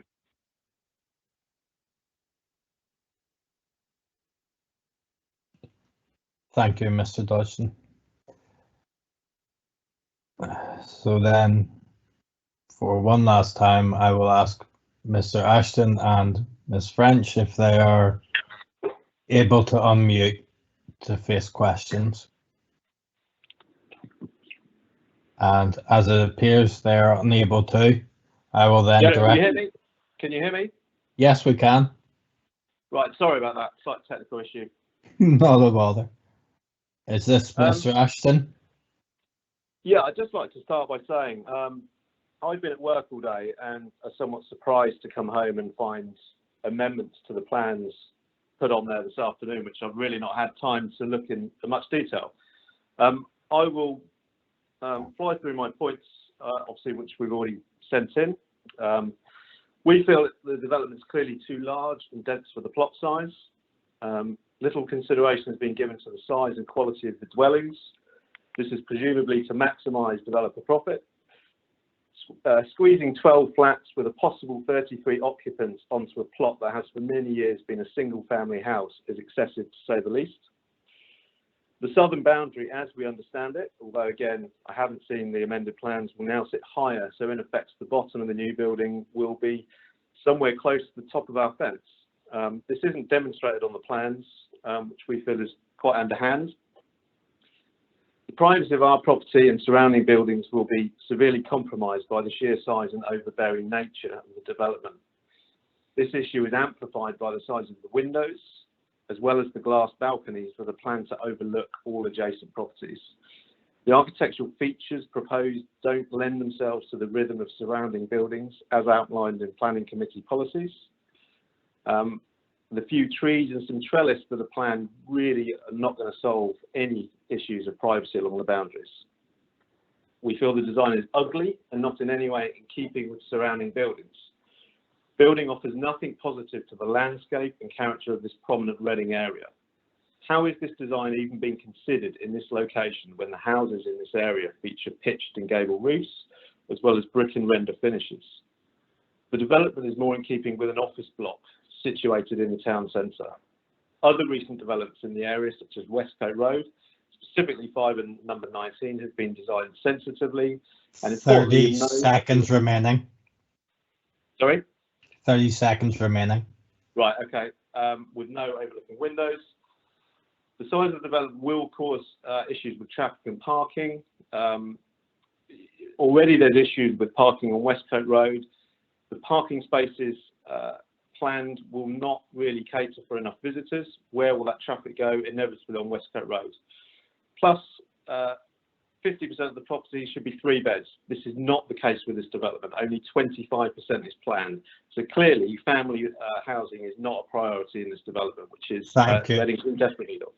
That is time. Now, I will invite councillors if they have any questions that they wish to ask of the objectors, because I currently have no indications. Councillor Ennis, please ask your question. Yeah, well, thank you for your representations. The question I want to ask is what would you, I know one of you mentioned, I think it was Chris at the start, about a development. What would you be looking for as a development there to be built on, or are you not looking for the place, for the area to be developed? What would you be looking for? We would welcome a development which looks very like the houses that are directly opposite. We've seen those been put in place some years ago, and it works really well. So we'd be most pleased to see a family-friendly development on the site. I would agree with that. We're absolutely not against development because the site has become largely derelict and overgrown. So we're not against development, but not something on this kind of scale. Okay, thanks very much for that. Thank you. Thank you. I have no further indications of councillors wishing to ask a question, so I will thank the objectors for their time and the very detailed information which they've submitted to us. It's been most helpful. And I will now call Edward Mather as the planning agent. So if you could please introduce yourself to the committee, and then you will have 6 minutes as I extended the speaking for the objectors. Please make your statement to the committee after your introduction. Oh, good evening. And you may be asked questions. We can indeed, thank you. Okay, no, good evening, Chair and Councillors. Thank you for inviting me to attend this evening. So 18 Parkside is a generous detached house on a large, prominent corner plot. The plot is far larger than most of the nearby houses and therefore offers an opportunity for development, which I think we can all agree upon. As part of the early design process, we undertook a character appraisal of the site, and this is within the design access statement. And the conclusion was that the area is defined by a mixture of houses, flats of various ages and styles, with no particular or prominent or dominant style or characteristic. In essence, when you do something in this area, it's of its time. So in the Victorian time, you had villas, in the 60s apartments, in the 70s terraced houses, and more recently, you've got the Marlborough House, only YMCA, only a street away, quite a contemporary and striking design. So on this basis, the overarching development approach has been for a high-quality architectural apartment building that is appropriately responding to the character of the area, whilst delivering a reasonable number of high-quality units, and importantly, providing a good provision of affordable housing. I'd also like to point out that through ongoing dialogue with planning constituencies such as highways, ecology, trees, landscape, none of them officers or constituencies had objections, and therefore we find ourselves with a recommendation for approval. That said, I can see there was a number of concerns from local residents. I'll just basically run through a few of these topics to perhaps see if I can sort of nip some of the concerns in the bud. So from a design perspective, as I said, it's of its time, it's well conceived, well considered, and basically a modern living apartment block for families and new people to the housing market. The scheme is a contemporary interpretation of the sort of nearby and plentiful apartments, therefore it sort of binds it into the character of the area. The design review panel, which we presented at, was very commendable of the scheme and considered one of the best proposals that they'd had to comment on. Even the council's design officer has no objections to the proposal, and during the application process offered advice on some detailing of the brickwork and to name one example. It was in support of the scheme. I think it shouldn't be forgotten though that obviously it is a corner plot, but there's a significant change in level from the street scene to the ground floor level. And this is perhaps what some of the residents have pointed out this evening. We've dealt with that and embraced it within the scheme. So effectively, the ground floor level of the proposal is at about street level, and that is clear on the drawings. Therefore, this sort of 3-story building is effectively only sort of 2 stories from West Gordon Parkside Road. I do understand that there was some last-minute drawings put in very recently, and I must admit there was a sort of graphical error on one of the nearby houses, which implied that it was perhaps taller than it was. But I'd like to reassure you that we have based all of our work on topographical data, and if you look at the ridge and all the eaves and all the sort of way that it relates to the context, it will be pinned into position by that. And so this accusation that we're suddenly going to be 2 meters out of the ground, I don't see, unfortunately, and I'd be willing to sort of discuss that. The other issue, I suppose, is the impact on the immediate neighbours. So the 2 wings of the development have been set back and basically effectively align with the rear elevations of number 19 and 29. There are outlooks from those aspects, but they are flanking outlooks onto the gardens, and which is generally acceptable, about 15 metres and fairly common within new build developments in the borough. We have, during the process, made some amendments, effectively reducing the scale of building to these 2 properties during the application process to further answer some sort of comments and concerns. So that has been done already. The upper floors are furthermore set in, partly as a design gesture, but also to kind of lessen the overlooking and lessen the overbearing impact of the proposal, and just sort of shape and sculpt the mass to sort of just keep it a little bit sensitive. There was a comment made about private terraces. Well, obviously it's great that all the units have a terrace, but most of these, in fact all of them, pretty much face away from the rear gardens, therefore avoiding any overlooking. And where there are windows on the side flanking elevations, we've obscured them or made them high level to prevent any overlooking. So being sensitive essentially. I would like to point out on the point of overdevelopment. Now we are the shared garden is about 560 square meters.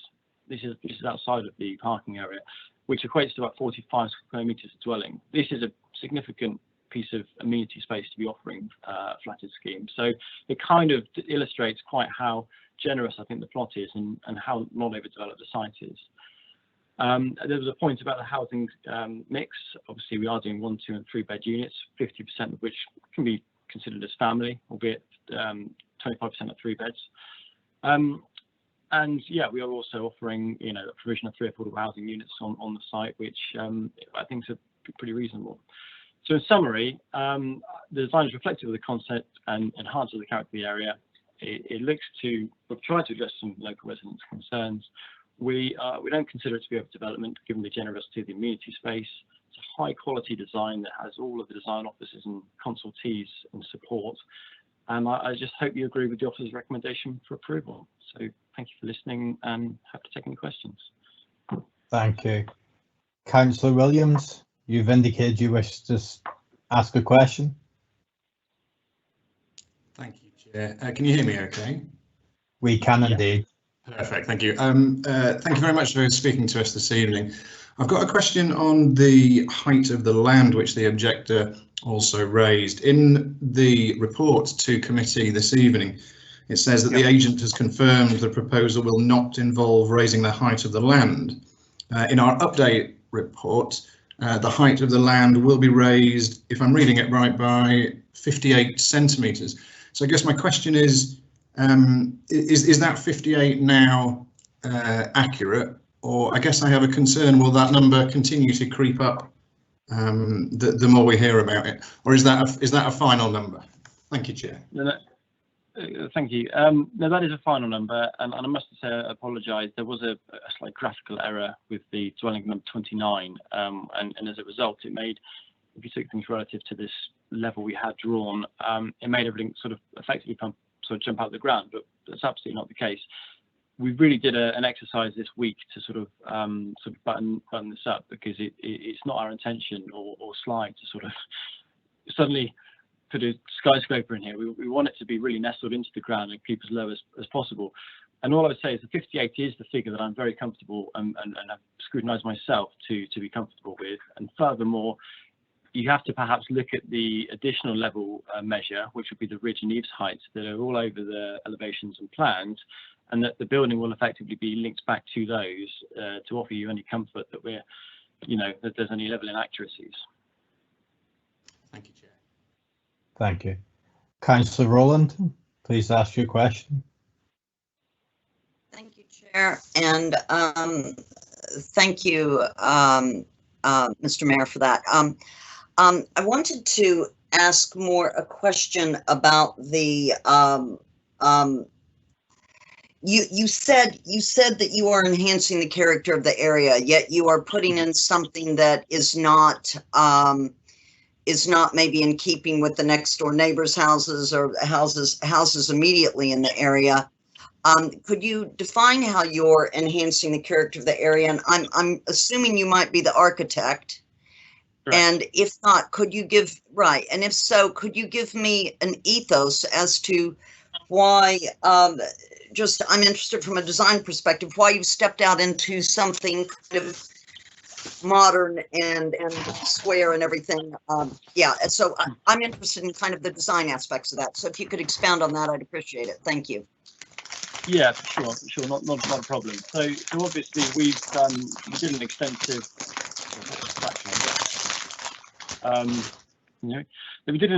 undertook an extensive sort of character appraisal, as you do with any design proposal, and that is covered within the design and access statement. I guess in terms of character of the area, well, if you look at just the neighbouring house, well, obviously this is a little different to the neighbouring house, but I don't think you've got to go very far from the site to see quite an array of buildings of all ages, all characters, all shapes, all sizes, and therefore, I think in such a circumstance, rather than a conservation area or a particularly monolithic terraced arrangement, you've got a bit more free rein to perhaps do, this is an opportunity to do something that is a design for now. Otherwise, and if you can't take on board these opportunities, there'll be just a lot of repetition of really up to nearby buildings and whatnot. But we think this is the opportunity to do something that's for now, and I think that's been our general design approach. In terms of the aesthetics applied to that, well, we have perhaps done a bit of a contemporary interpretation, perhaps of some of the more sort of 60s, 70s themes that are found in the area, whereby you get the sort of textured tiles and some various interesting applications of materials. And we've borrowed that kind of design approach, reappropriated it for the 21st century, shall we say. And I think you get this rather intriguing design that I think we can be, stand by and be comfortable with. Furthermore, the DRP, who obviously the sort of design consultee and the design officer, we're pretty happy with the concept and our approach on this, and we're very supportive. And I don't know what more I can say, to be honest. Thank you very much. Answers my question. Thank you. Sure. Thank you. Thank you. I have no further indications to ask a question from councillors. So I'm going to thank you for your time this evening, and we will move to Councillor Liz Terry, who wishes to address the committee. Can you please make your statement, and as before, we cannot ask any questions of you. Thank you, Chair. Thank you for the opportunity to speak to the committee this evening. I would like to speak in support of the local residents. Whilst initially Minster councillors welcomed the changes that were made to the original application, on further reviewing that, listening to local people, and in particular the recent update report, I would like to ask the committee to consider deferring this application this evening. There are a number of unresolved matters regarding bats, waste management, drainage and other matters, but more significantly, the update report does demonstrate my concern that this proposal has been rushed with very late consideration regarding the site levels and in fact changes, and some of those still remain unclear to me, I have to say. New conditions about obscured glazing because, again, very late in the day there was a discovery of windows on an adjacent property. I do feel that the developer could have engaged with residents and councillors to listen to concerns, and perhaps that might have led to a more acceptable application, and perhaps this would provide an opportunity for them to do so. This road does have a mix of building types, but as local residents have stated, these are in larger grounds and more in keeping with other residential buildings. The other properties such as Florence Court and the care home and in fact YMCA essentially bookend this road, and this proposed large block of flats in the middle of the road and its prominent position at the corner of Parkside and Westcote Road is on a much tighter footprint. It does appear to be out of keeping with this part of the road. It does appear to be overbearing and out of character. And in fact, references to it looking like an office block are perhaps well made. The current property is at a low level and is surrounded by trees and shrubs and coverage which will be affected by this building. So notwithstanding that there are some trees that are protected on the site, I'm not convinced that it will blend into the corner as the current site does. I also do believe that the committee would benefit from a site visit. Now, I do of course understand the COVID restrictions that have been in place, but I do think that individual members could do an unaccompanied site visit, and with restrictions hopefully loosening soon, I would hope that members would agree that that would be a good idea. Parking is an issue. I note that there's been an increase in the parking spaces and what was said about Parkside Road, but actually my concern is more for Westcote Road, which is frequently overparked and parking up on the pavements, and other residents in the area have concerned in the past about the commuter parking and it causing problems with access, particularly for emergency vehicles. If this was going to go ahead, I would be probably wanted to see those conditions more specifically set out, but perhaps an additional condition about not allowing balconies to be used for storage, for example, and perhaps you could bear that in mind. But really overall, I think the fact is that this now seems very rushed. There are things that aren't resolved, very late issues around the site levels, and I think that it needs some more time for proper consideration and further work to check that those are correct. So again, I would ask the committee for a deferral. Thank you, Chair. Thank you, Councillor Terry. I'm now going to open the debate to councillors in the order that I have indications. I currently have indications from Councillor Ennis, Councillor Rowland and Councillor Simon Robinson in that order. Councillor Ennis, please address the committee. Yeah, thank you. I'm glad Councillor Terry gave advice about a deferment, because that's exactly what I was thinking of, because there's been some representations from the residents that I think need further exploration. I note that it's been recommended for acceptance, but in the interest of what I would say integrity, that we would be able to, not like we used to, by the way, have a site visit, but go there before it comes back. I would recommend we did that. I'd like to move that, because there's lots of issues about density, about keeping income with the area, that I would like personally to see and examine further. Some of the concerns that the residents had, I think we need to give them due diligence, the density, the mix, the parking. We need to give it due diligence. And I know there was some of the update brought in later on today, and there was a question about changing of drawings, etc. I'm not going to comment on that. I'd rather we went there, or give them the chance to go there, or give them the chance for a deferment to examine this further. That's what I would like to move before, because I'm struggling to make a decision on this one. Thank you. Thank you, Councillor Ennis. Councillor Rowland. Thank you, Chair, and I'd like to thank both the applicant and the objectors, along with Councillor Terry, for their comments this evening. It's actually been very informative and very helpful. However, I'm going to have to agree with Councillor Terry's recommendation and Councillor Ennis's formal recommendation about deferment, and I would.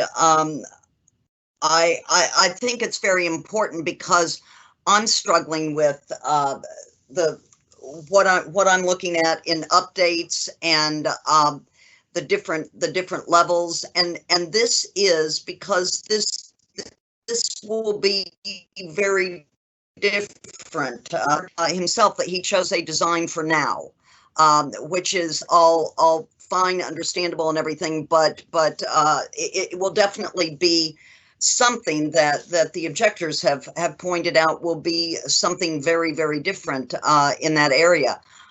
I feel that a site visit would be, for myself, mandatory. I've driven past the place many times and walked around there, but it's been a long time, and I think that we will be in a position that we will be able to go back and take a look. I would also request from officers some clarity, because even tonight in the meeting, the architect was talking about a different line and everything on the gables, and I'm sorry, that's just not acceptable for something that is really a change of density, potential traffic issues or parking issues. On a number of different levels, I feel like we do need a site visit. So that's my short answer on that one. Thank you, Councillor Rowland. Councillor Robinson. Thank you, Chair. My concerns about this application have already been stressed by Councillors Terry, Councillor Rowland and John and Councillor Ennis. But I also want to add, the inflection was about that this is being rushed through, and I couldn't agree more. When we're talking about one of my favourite subjects in planning, bats and the Bat Conservation Trust's requirements and guidelines, if you actually read through what's been written here on 4.9 through to 4.13, it makes very interesting reading in terms of the fact that, the requirement to ensure that, to see whether bats are roosting in the area is to carry out surveys in the months of May through to September. It then goes on to say that the area is suitable for use by roosting bats. And then 4.12, it says, as the surveys could now not be completed until 2021, the applicant may wish to withdraw the application given the damage it could cause to any potential roosting sites. In 4.13, we have planning officer note: following the submission of a more detailed visual inspection survey, the ecology officer confirmed that the survey shows that the building hosts roosting bats and 3 soprano pipistrelle roosts were identified. It then says these will be destroyed when the building is demolished, but it is likely that post-development, the favourable conservation status of bats can be maintained. I'd like to know exactly how, because if I'm not mistaken, the roosts have been found potentially in the roof of the building that is to be demolished. And the design of, what we're looking at and the proposal doesn't really have the ability, in my opinion, to provide adequate mitigation for the loss of the roosting habits for this for the pipistrelle. So, I've got very strong concerns about that. I'd also, raise the fact that we obviously all received information about the way that this application has been, moved forward with not too much emphasis on discussing it with the neighbours. We certainly saw comments from Mr. Dodson based on that, which in my opinion was quite shocking. If you are looking to develop you know, a site, one of the first things that you would like to do, or should do, is bring the neighbourhood on board with the plans, and, you know, and keep as transparent as you can be with them. And that doesn't seem to have happened in this particular case. So I'm fully in favour of the action that has been suggested, in that we defer and do a site visit. But you know, I just wanted to raise the thing about the legal requirements concerning bat roosting again. Thank you. Thank you. Councillor Devine, please address the committee. Thank you, Chair.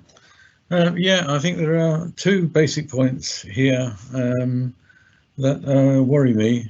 One is the heated discussion about height of the buildings, and we don't seem to be able to come to any conclusion as to what exactly the height difference is and what needs to be done on site in terms of raising the level. I think, well, I'll leave that one. I'm happy to defer until we have a better handle on that. The other thing that worries me is the design. I think you need a very large dose of imagination to believe that this design fits in with the existing neighbourhood. To me, it is very much along the lines of a sore thumb. Very different, very modern, very square, and very unlike the care home, which is a comparable building, but has made a lot of effort to actually fit into the existing environment. So I'm not very happy with the square block that is being proposed. I think we could have done an awful lot more to fit in, if that was the intention, with the existing street scene. Admittedly, there's going to be an awful lot of screening around, because there seem to be an awful lot of trees, existing trees and trees that yet to be planted to provide a screen around the site. But nevertheless, it is a 3-storey building. It doesn't jut, or shouldn't jut, if I've got the height question right. It shouldn't jut above the existing buildings on either side by more than a metre or so, which I suppose is probably acceptable. But nevertheless, the basic design, I think, is the wrong place at the wrong time for such a building. But again, I'm also happy to defer and see if we can sort out the height issue, which also caused me a bit of a problem to understand. Thank you, Chair. Thank you, Councillor Devine. So I'm going to address my, Councillor Williams, please address the committee. Apologies, Chair. That was a bit of a late request. Thank you very much. I just wanted to add a couple of things, because if this is deferred and it comes back, then the objectors probably won't speak, is my understanding, and we will discuss it again. But I'd like to ask a couple of questions. What are the legal restrictions on a site visit at the moment, and whether we have legal advice on that, whether we're able to gain access to the site, and perhaps under normal circumstances I may have wanted to view the site from the objectors' neighbouring properties who have made it really clear that the height will be dominant over their properties, but I'm going to assume that that may be very difficult, if not impossible, during the current restrictions. In normal times, I would absolutely concur with all the other councillors who've called for a deferment. But my further question is, I'm only happy to defer if it will give me further information that will help me make a decision on this application. And I'm worried that me just turning up on site on my own, no officer to guide me on the issues of height through what are complex and disputed architectural designs, I worry that I may just turn up and then leave and have gained very little from the deferment. So what is that new information I'll get, Chair, from being there on my own, socially distanced? Thank you, Chair. Thank you. So I'm now going to call Case Officer Alison Moa, as we have a couple of questions which are best addressed. It seems likely that we're going to move to a deferral to create a site visit. I will say at this point, we don't actually have a protocol in place to allow site visits for councillors in any other format than an unaccompanied solo visit. However, as we have a relaxation of the COVID regulations, work is already underway to try and reintroduce site visits. The exact format of that depends on the exact COVID requirements of the moment. So what I would suggest is, at present it would be unaccompanied, but we will do what we can to facilitate a much more extensive visit using either by video, by having officers on site to a booked time, which will restrict numbers at a time. And I will call Julie Williams to address the site visit point in a moment, but I will call Alison first to address the points on bats, and we'll ask if you feel comfortable addressing it now, or would you prefer to provide further details in an update pack if we were to move forward to a deferral this evening? Alison. Thank you, Chair. In terms of the bats, so yes, obviously documented that our ecologist had raised that initial concern to say, a survey will be required. Further work was done and an amended or a supplementary report was submitted. That was then further reviewed by our ecologists, who, on the basis of the information within that document, which includes mitigation measures, considered that the scheme could, if it were to be granted, could go ahead, subject to including the condition as documented, and also to ensure that the mitigation measures as identified in the report could actually be implemented. So that's reflected within the recommended conditions on the main report. The reason why there was a further section within the update is just because there'd been some additional comments with regard to sort of net gain and biodiversity matters. But essentially, it's been reviewed by our ecologist, who is the specialist, and he felt comfortable with the approach that was being taken. And the fact is that they would have to undertake further survey work before, or to feed into the licence application process. So it's sort of all tied up in that. It is very common when bats are found, obviously, that there are various mitigation measures during construction and also as part of then the final scheme to ensure that there are means for bats to still, you use that site as a corridor or whatever their behaviour is. So I felt happy with the information that I've been provided. And as there was no objection from the ecologist, I considered that issue had actually been addressed satisfactorily. I don't think there is any further information that I could present beyond us actually having a further detailed survey already completed. But as is clear and has been pointed out, I think it's by Councillor Robinson, that there are specific dates when that can actually happen. So the further survey work that was done, further visual inspection, was essentially just trying to gather more evidence of, are there bats using it, regularly, and on the basis of all of that information, our ecologist was happy with the approach, and therefore did not object subsequently when that additional information was submitted.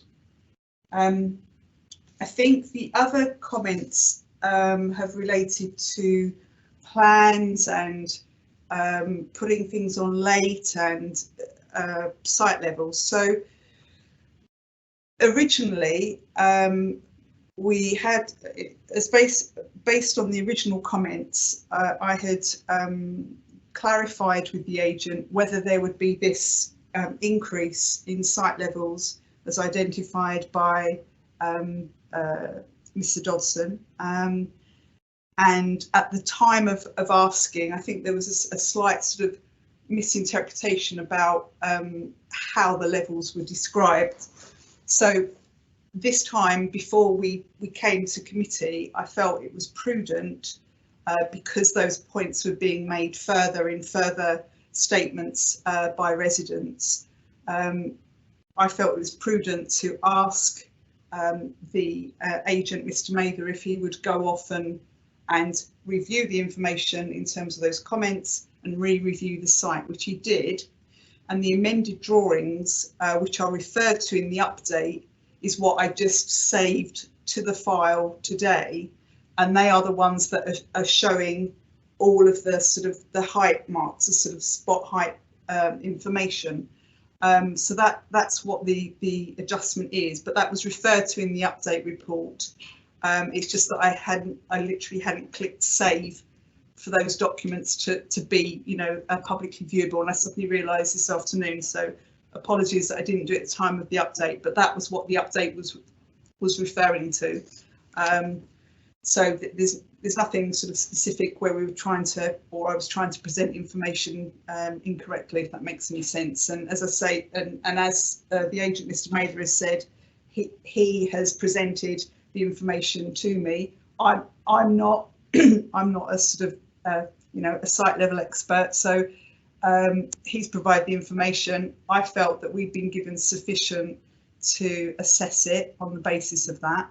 And hence I didn't take a different view about if you like the imagery that was being presented. I still felt as officers we had the ability to assess the scheme before us, but I understand that there does seem to be a difference of opinion, and that's why councillors are looking at potential deferral to discuss that further, although that's not something that I feel I'm not going to be there measuring stuff. I'm not sure what else I could personally add to that, I suppose, is what I want to say. I don't think there were any other particular points, but if there was a comment about not discussing it with neighbours, but obviously in terms of pre-application discussions, that's confidential, and it would have been up to the owners of the site themselves to obviously liaise directly with neighbours, but not something we haven't hidden it intentionally, if that makes any sense, but it is part of a pre-application process that is confidential. So those discussions are with the local authority and not with the neighbours at that point in time. Thank you, Chair. Thank you. I'm now going to call Julie Williams, our Acting Planning Manager, to assist on site visits. Okay, yes, thank you, Chair. Yeah, we have been pondering what to do with members' site visits. I've just been checking again the regulations, the government regulations about COVID and people being able to meet. And in the section where they talk about where and when you can meet in large groups, it does allow meetings to happen for work purposes. But clearly it's sort of encouraging that if this can be avoided, please do. But so it may be possible for, and this is again, when we used to do organised site visits, we used to get an indication from members as to how many people would want to attend. And if it was a manageable number, I don't know, 4 or 5, that may be able to be organised. So there could be an officer accompanying and we were socially distanced standing there looking. That is possible.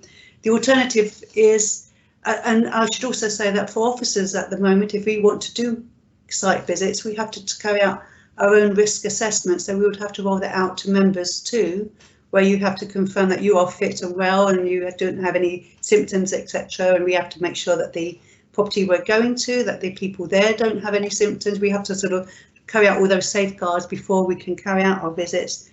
With all that done, it would be possible for us to assist a small group of councillors to visit and have some guidance when they're visiting.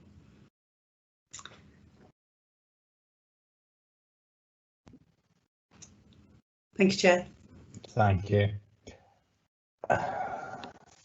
So what I would suggest then is if we do move to a deferral for a site visit, you're going to have to give me a fairly liberal delegation to sort out the details of how we will proceed, which will be communicated to members by email, and we will have a positive affirmation both on the numbers that would wish to attend at the available slots, and we may have to offer up more than one site visit to keep numbers down, although I'd prefer not to with availabilities.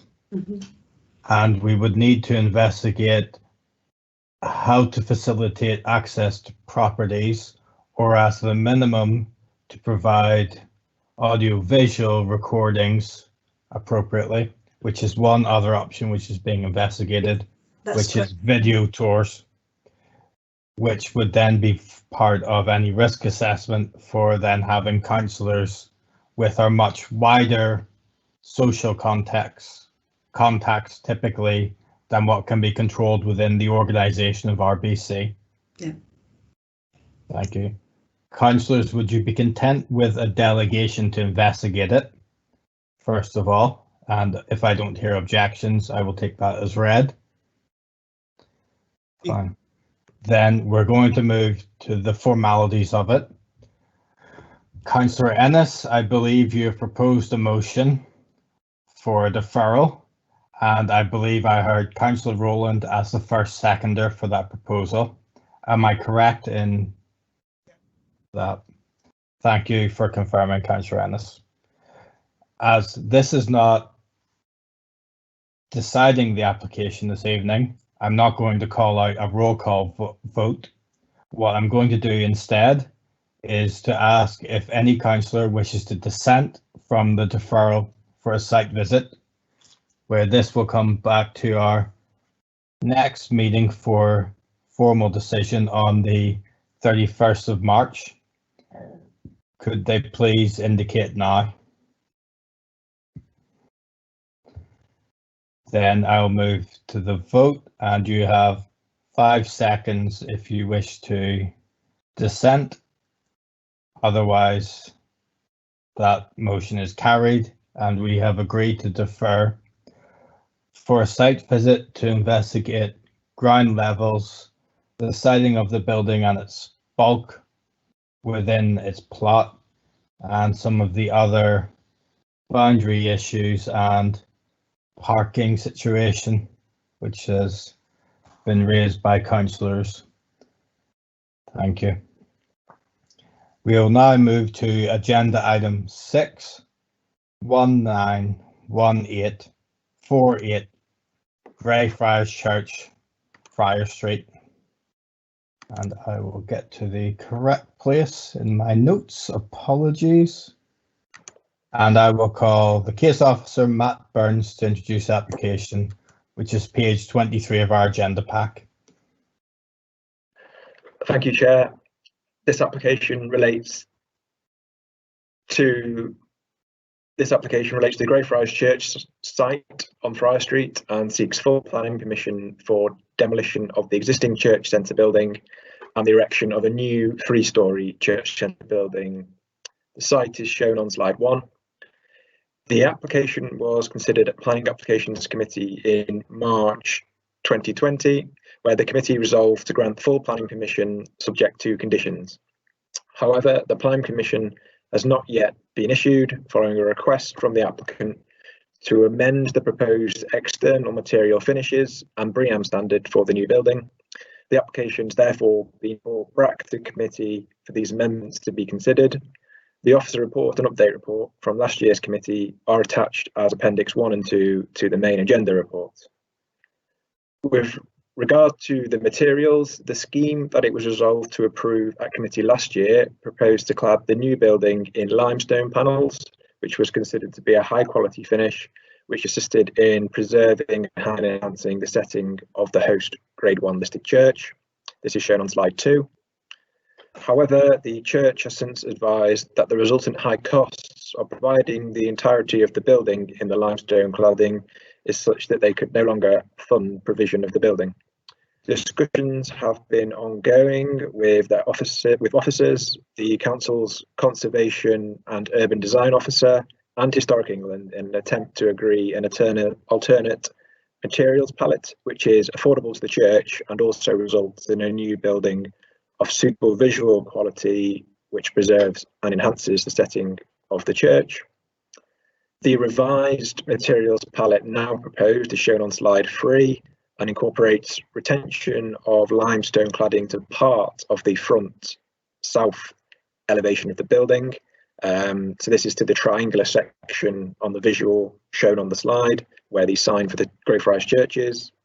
This elevation is where the main entrance to the building is, and it's the elevation which faces the church and towards Friar Street. Retention of this part of the elevation in stone also provides a visual link to the single-storey corridor element, which you can also see on the visual, which is also to be provided in limestone cladding. It is proposed that the rest of the building and the rest of the south elevation at first floor level and above will be provided in a light buff brick, which will be finished with a similar colour light pointing in a brushed finish, which would sit flush to the surface of the brick, and will be a similar colour tone to the limestone. As per the design approved at committee last year, a strip of vertical louvres is proposed to the centre of the south elevation, and this provides a natural break between the use of the limestone and the brick. Slide 4 shows an enlarged photograph of the sample of the limestone cladding and the proposed brick. Officers considered that the proposed amendments to the materials and details of the design of the church centre building do result in a small drop in visual quality of the scheme when compared to what was approved previously. However, the proposals are still a significant improvement when compared to the existing church centre building, and in officer's opinion, the proposals still demonstrate a good standard of design and use of high quality materials, which would continue to enhance the setting of the church. So moving on to the BREEAM element of the application, the report considered and approved at PAC last year included 2 conditions to ensure the development achieved a BREEAM standard of excellence, which was in accordance with our policy CC2, which requires this for all major category developments. The agent for the application has since provided a detailed BREEAM study for the proposals, which set out that the building would only achieve a standard of very good. So paragraph 1.12 of the officer report summarises the constraints of the site and the development which have prevented it from meeting the excellent standard. Policy CC2 does acknowledge that some types of development may struggle to achieve the excellent standard, and in these circumstances, developments must, as a minimum, achieve a BREEAM standard of very good. Officers are satisfied that the application has provided a detailed BREEAM report which demonstrates that the development will still perform well in terms of sustainability in achieving the very good standard. So the officer recommendation is therefore that condition 23 is removed, which requires their pre-construction BREEAM assessment because they've already provided that, and then we would just amend condition 24 of the previous PAC report to require that the development achieves a BREEAM standard of very good rather than excellent. So overall, the officer recommendation is to agree the recommendations of the March 2020 PAC report from last year, but to update it with the proposed changes to the materials and the BREEAM standard as are outlined in the officer reports. Thank you.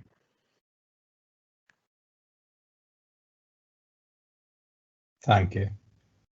Councillor Page, please address the committee. Thank you, Chair. In view of the lateness of the hour, I'll be brief. Can I firstly thank the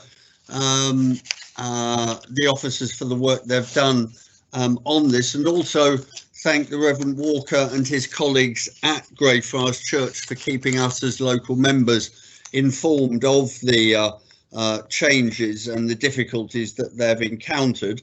Discussions, as is said in the council report in paragraph 1.4 on page 25, have been extensive with our officers, the council's new conservation and urban design officer, and Historic England.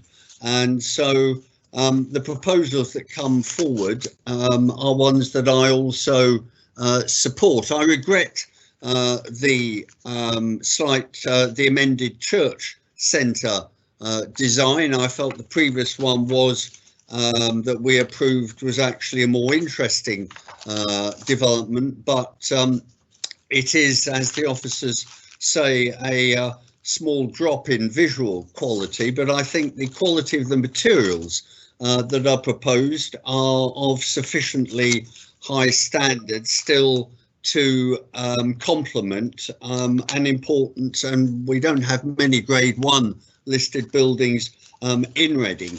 I do particularly like the linear long bricks that are proposed. I actually think that's an improvement on the previous proposal referenced on page 2 or 3 times, if not more, every day. Councillor Robinson, could you please mute your microphone? My apologies, Chair. Perfectly acceptable. Councillor Page, please continue. Sorry, have you lost me? Yes, Councillor Anyway, Robinson. Yes, please continue. I've finished now. I'm supporting the report, Chair. I'm sorry if the signal dropped.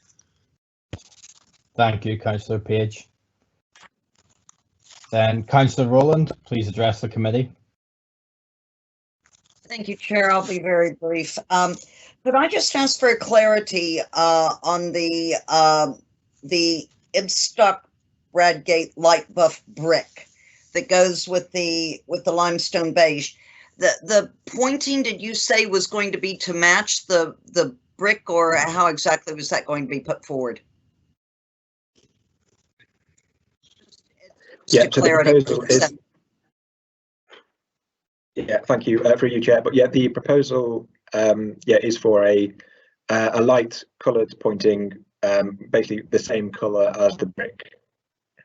I thought I heard that. Thank you very much. Yes. So yes, I don't really have any further comments. I will thank the church for trying to work with us, and I'm pleased that officers have been able to work through to what is for many an acceptable conclusion. I think Councillor Page may be more keen on this than I am, but that just goes to show you that different people have different opinions. So I'm happy to see this go forward. Thank you. Thank you. Councillor Carnell, please address the committee. Thank you, Chairman. I'll be quite brief as it is getting quite late. I find myself in the unusual position of agreeing with Councillor Page that the visual quality is reduced. Unfortunately, the BREEAM standard can only be very good due to the location. Just a quick point of clarification. I assume as the planning application hasn't yet been enacted, they still get the 3 years. There's reference they still need to do fundraising. I'd like to give them as much time as possible should we grant this application. Thank you, Chairman. Thank you. And then I'll call Matt. Do you wish to address any of the points made by the councillors? Yes, so just on the 3 years point, yes, the permission hasn't been issued yet, so the 3 years would start from the date that we would issue the planning permission. Thank you. I think I clarified the other point regarding the colour of the pointing. Okay. Councillor Rowland, are you Content that that's been clarified? Much so, thank you, Chair. Thank you. And to reassure Councillor Carnell, I'll point out that permissions can be extended and rolled over once the precedent of the application has been established. Should they need 3 years and 1 month, that will not be a difficulty, I'm sure, at a subsequent planning meeting. Thank you. I suggest we then move to the vote on this item. And would Councillor Sokale, as my Vice Chair, please second? Yes, Chair, I second the motion. Thank you. Then Councillor Carnell, will you please vote for, against or abstain the officer recommendations as printed? I'm voting for the officer recommendations. Thank you, Chairman. Thank you. Councillor Devine? For. Councillor Ennis? Councillor Ennis, are you on mute? Oh no, I said for, sorry, do apologise. Thank you, Councillor Ennis. Councillor Lovelock? For. Councillor McEwen? For. Councillor Page? For. Councillor Robinson? For the recommendation. Councillor Rowland? For. Councillor Sokole? For the officer's recommendation. Councillor Stanford Beale? Councillor Stanford Beale, are you on mute?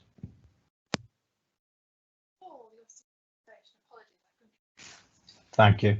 Thank you, Councillor Beale. That is 4. Councillor Josh Williams? 4. Thank you. That, and then the chair, who almost forgot, is definitely 4, because it'll be a positive to our community, and that is unanimous for the grant. Then we move to agenda item 7, applications 200656 and 200657 on 9 Castle Street. Can I please call Ethne Humphreys, the case officer, to introduce the application on page 69 of our agenda packs. Thank you, Chair. The subject of these applications is number 9 Castle Street, a listed building located within the St Mary's Butts Castle Street Conservation Area. The building has been vacant since 2019 but was previously used as offices. A site location plan and aerial view of the existing site are shown on slide 1. The proposals seek full planning permission and associated listed building consent for the conversion of these vacant offices to 5 residential apartments. A pedestrian access via the rear garden of the property to the rear of Simmons Street is also proposed. Slide 2 shows some existing photos of the site, and there is a brief update report with the application, which makes some clarifications and corrections. The proposed site plan and elevations are shown on slide 3. The works to the original fabric of the listed building are minimal, and the proposals would provide for a suitable reuse of the property in a sustainable location and offer the opportunity to generate an income stream that would ensure the conservation and preservation of the listed building. Furthermore, the proposals provide an opportunity to enhance the rear of the site, which is welcomed and appropriate given the site's location within a conservation area. No objections have been received in response to public consultation, and there have been no consultee objections to the proposals, subject to conditions as recommended. In overall terms, the proposals seek to bring back the building into a viable and sustainable use, and officers consider this to be a supportable scheme, subject to the recommended Section 106 terms, and the conditions recommended for both planning permission and listed building consent as set out in the main agenda report. Thank you, Chair. Thank you. I have only one indication currently, which is from Councillor Page. Councillor Page, could you please address the committee? Yes, thank you, Chair. The reason I called this to committee was not because of any problem with the proposed change of use to the building. It was the importance and sensitivity of the potential archaeological implications of the works. The letter that we received back last September from Berkshire Archaeology, which is summarised in the committee report, underlines the sensitivities of this site.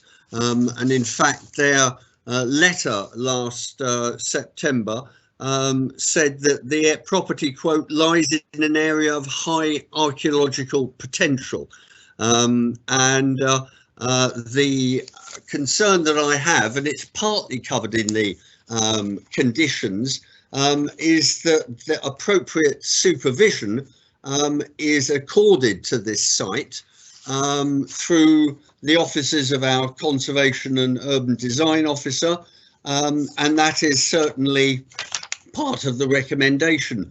But my attention's also been drawn subsequently, Chair, to the fact that, as you probably know, many of the stones from Reading Abbey, after it had been trashed by good old King Henry VIII, were scattered around and used in buildings throughout Reading and indeed a wider area.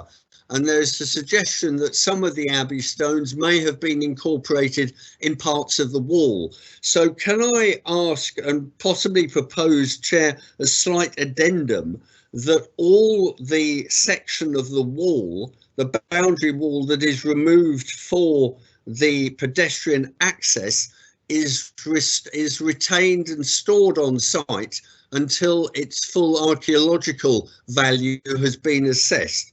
I think it's absolutely critically important that these are not carted off by some builder and simply dumped or reused elsewhere. LVR homes have no particular track record that I'm aware of dealing sensitively with such developments, and therefore I think there's an added requirement to ensure that the works are done in a sensitive way. So through you, Chair, in supporting the report, can I ask Julie whether we can add or further expand the condition to ensure that nothing from the wall is removed until our Berkshire Archaeology and our CUDO have had a chance to assess its archaeological, or rather its historic significance. Other than that, Chair, I'm happy to support the report. Thank you. Thank you, Councillor Page. Councillor Rowland, please address the committee. Thank you, Chair. I'll be very quick. I would just like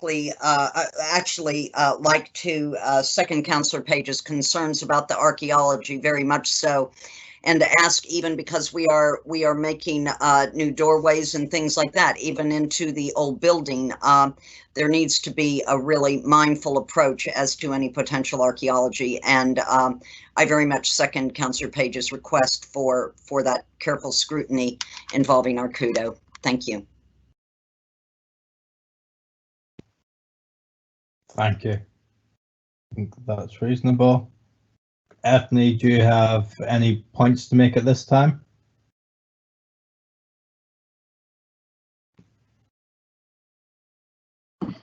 Thank you, Chair. There is a condition proposed in respect of the archaeological workings, which is a pre-commencement condition to state that no development shall take place within the site until there's been an implementation of a programme of archaeological work secured. So that condition is in place. I don't see why we couldn't ensure that the works are, the elements of the wall are retained, and photographs taken place as well of the relevant bits of the wall. But that condition is in place. Berkshire Archaeology actually haven't made any specific reference to the potential for the wall to have come from Abbey ruins itself, although as Councillor Page has said, they have raised concern over the potential to contain medieval and later archaeological remains, but they're satisfied that it's a modest development in terms of its ground impacts. So this precautionary measure has been recommended and is included in the list of conditions. Thank you, Chair. Okay, thank you. Councillor Page, are you satisfied? Well, I want to make clear, Chair, that none of the wall, when it is dismantled, is taken away until the QDO and others have had a chance to look at it. This is an issue that was drawn to my attention by the chair of the CAC, and I think she has a very valid concern. That would be the request, that nothing is removed from the site until that, I mean, we're not talking about a large amount here, but it is possible that the removal of that might show up other stuff. So I think that's just an important safeguard, Chair, that emphasises our recognition of the sensitivity of this site. Yes, thank you, Chair. Maybe just to reassure, what we can do is include in that condition what that programme of archaeological work should include, so we can actually set out specifically what we want them to cover, and that could include an investigation of the wall and the materials to be removed, and also for them to be retained in a safe place. Yeah, that would satisfy. Thank you. I think that would be most helpful. So then, as I don't see any further indications, I suggest we move to the vote on the officer recommendations as printed, with the additional informative to be tagged onto the archaeological condition to secure the wall in its current place until photographed, etc. And I just need to incumbent on Wendy. I think you're going to need to explain it. That doesn't read appropriately. Wendy. Yeah, sorry, members. It is incumbent before a decision to grant permission is made that any pre-commencement conditions are agreed with the applicant beforehand, and there's nothing, although it talks about pre-commencement conditions, we're not yet totally advised that they have in fact been agreed. That's not in the update report either, so I just wanted to alert you to the fact that any permission given also has to reflect that the conditions, any pre-commencement conditions, must be agreed beforehand. Okay, so what I would suggest doing is that we move to the vote with the officer delegation within the time frame to ensure that all pre-commencement conditions are agreed. If they are not fully agreed, then the item will come back to our next meeting. Would that be an appropriate course of action, Wendy? Yes, Chairman, that would be fine. Perfect. Then we'll proceed with that delegation and course of action on the officer recommendations as printed, with the additional wording for the archaeological condition. And we will now move to the vote. Councillor Sakale, could you please second my motion? Yes, Chair, seconding your motion. Thank you. Councillor Carnell, do you wish to vote for, against, or abstain on the motion as I framed it? I'm voting for the officer recommendation. Thank you, Chairman. Thank you. Councillor Devine? For. Councillor Ennis? For. Councillor Lovelock? For. Councillor McEwen? For. Councillor Page? For. Councillor Robinson? For. Councillor Rowland? For. Councillor Sakale? For. Councillor Stanford Bale? Councillor Josh Williams? For. And myself will also vote for. That is now unanimous. Thank you. We will now move to agenda item 8, application 210017, Huntsacker, Alfred Street. And I will call Claire Ringwood to introduce the application, which is found on page 89 of our agenda pack. Chair, thank you. I'm doing this one for Claire Ringwood, please. Thank you. Thank you.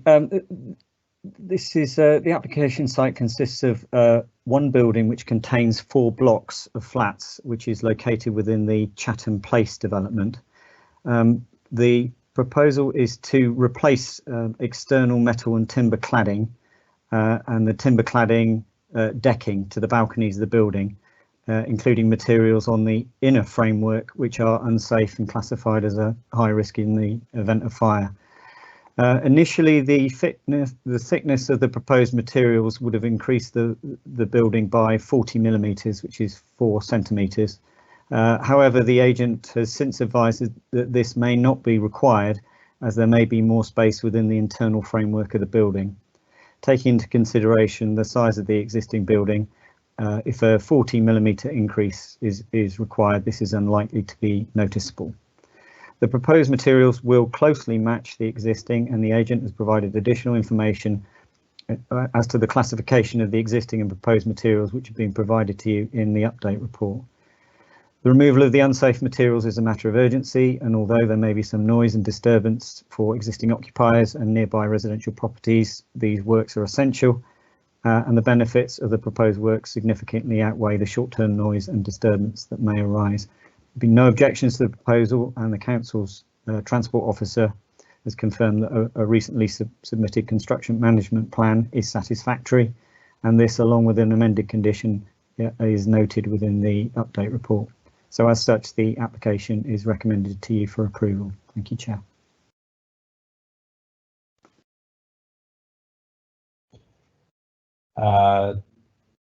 Councillor Page has indicated wish to speak, followed by Councillor Ennis.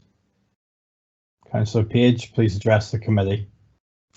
Chair, it's obviously important that these works are carried out as soon as possible, and I hope obviously colleagues will understand the national context within which this work is essential. I think the proposed materials that are before us are suitable for the reasons that Richard has outlined, and certainly local councillors strongly support the work being carried out as soon as possible, and I hope there'll be unanimous support for this. Thank you. Thank you. Councillor Ennis, please address the committee. Yeah, thank you, Chair. And I would echo the comments from Councillor Tony Page. I mean, not disrespecting other planning applications tonight, but I think this is one of the most important that we'll certainly see tonight and going forward in any planning applications. Post Grenfell, it's vital that Reading rids itself of any cladding that could be seen as potentially dangerous. The council had a clean bill of health from fire authority and external inspectors and verifiers, which we were really welcoming. But there were a section of private sector blocks of flats that had the cladding or had cladding that had problems. And it's good to see that this is getting planning applications in an urgent manner to get sorted as quick as possible, so we can reassure the residents their concern. Working with the fire service as well, the council and inspectors have done, I think, a good job, and this is going forward. There's very few left in Reading now, although there are some, and we've really got to make sure that we use planning as quickly as possible to get replacements done for safety. So very much recommend the grant and thank officers and staff working with the fire service as well, that their work they're doing to make all our buildings safe in Reading. Thank you.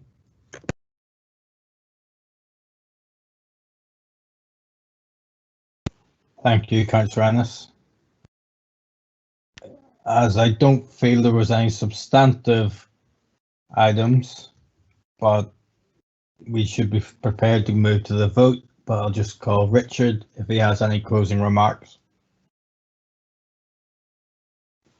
I don't think so, Chair. I think it's as straightforward as been presented, and I'm glad members understand it. Thank you. Thank you. Then we move to the vote, and I will call councillors in alphabetical order to vote for, against or abstain on the officer recommendation. Councillor Sokolay, will you second my motion? Yes, Chair, I second your motion. Thank you. Councillor Carnell? I'm voting for the recommendation. Thank you, Chairman. Councillor Devine? For. Councillor Ennis? Councillor Ennis? Oh, sorry, you can see me, but you can't hear me. Maybe that's the best way. Definitely for. Thank you, Councillor Ennis. I wouldn't have it any other way. Councillor Lovelock? For. Councillor McEwen? For. Councillor Page? For. Councillor Robinson? For the recommended action. Councillor Rowland? Or. Councillor Sokolay? For recommended action, Chair. Councillor Stanford Beale? For the recommendation. Councillor Josh Williams? For. And myself also votes for. That is unanimous. And we will move to agenda item 9, which is multiple applications as printed, all in relation to Station Hill. And I will call our officer, Steve Vigar, to introduce the application, which is found on page 99 of our agenda pack. Thank you. Thank you, Chair. The Station Hill site stretches from Friar Street in the south to Station Hill and Station Square in the north, with Garage Street separating the southern part from the larger northern part, as is shown on slide 1. The regeneration of the site is a key strategic aim within local planning policy. The current proposals echo similar proposals granted permission in December 2019 and seek to build on those with 61 additional dwellings accommodated within additional floors above the previously approved layout, and also within new residential areas of the buildings at ground floor level. The increase in height is proposed to be allowed for within revised parameter plans under Section 73 outline applications, as shown on slide 2 in respect of plot E, and also on slide 3 in respect of plot F. The detailed architecture is proposed within 2 reserved matters applications and continues the theme of the 2019 approvals, as shown on slides 4 and again on slide 5, which gives a computer generated image indication of what plot E, looking in the central wing, would look like.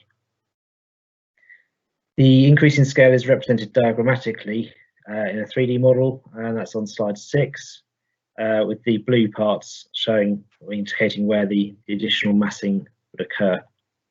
That model's been labelled up. You can see the north site is shown indicatively. Came to committee in January as a resolution to grant, subject to 106 on the north side. There's a few other key local landmarks shown there on the slide. The proposals have been revised during the course of the application as well, and now retain the previously approved retail frontage to Friars Walk within plot E in the same format as previously approved in 2019, and this is described in the update report and also shown on slide 7.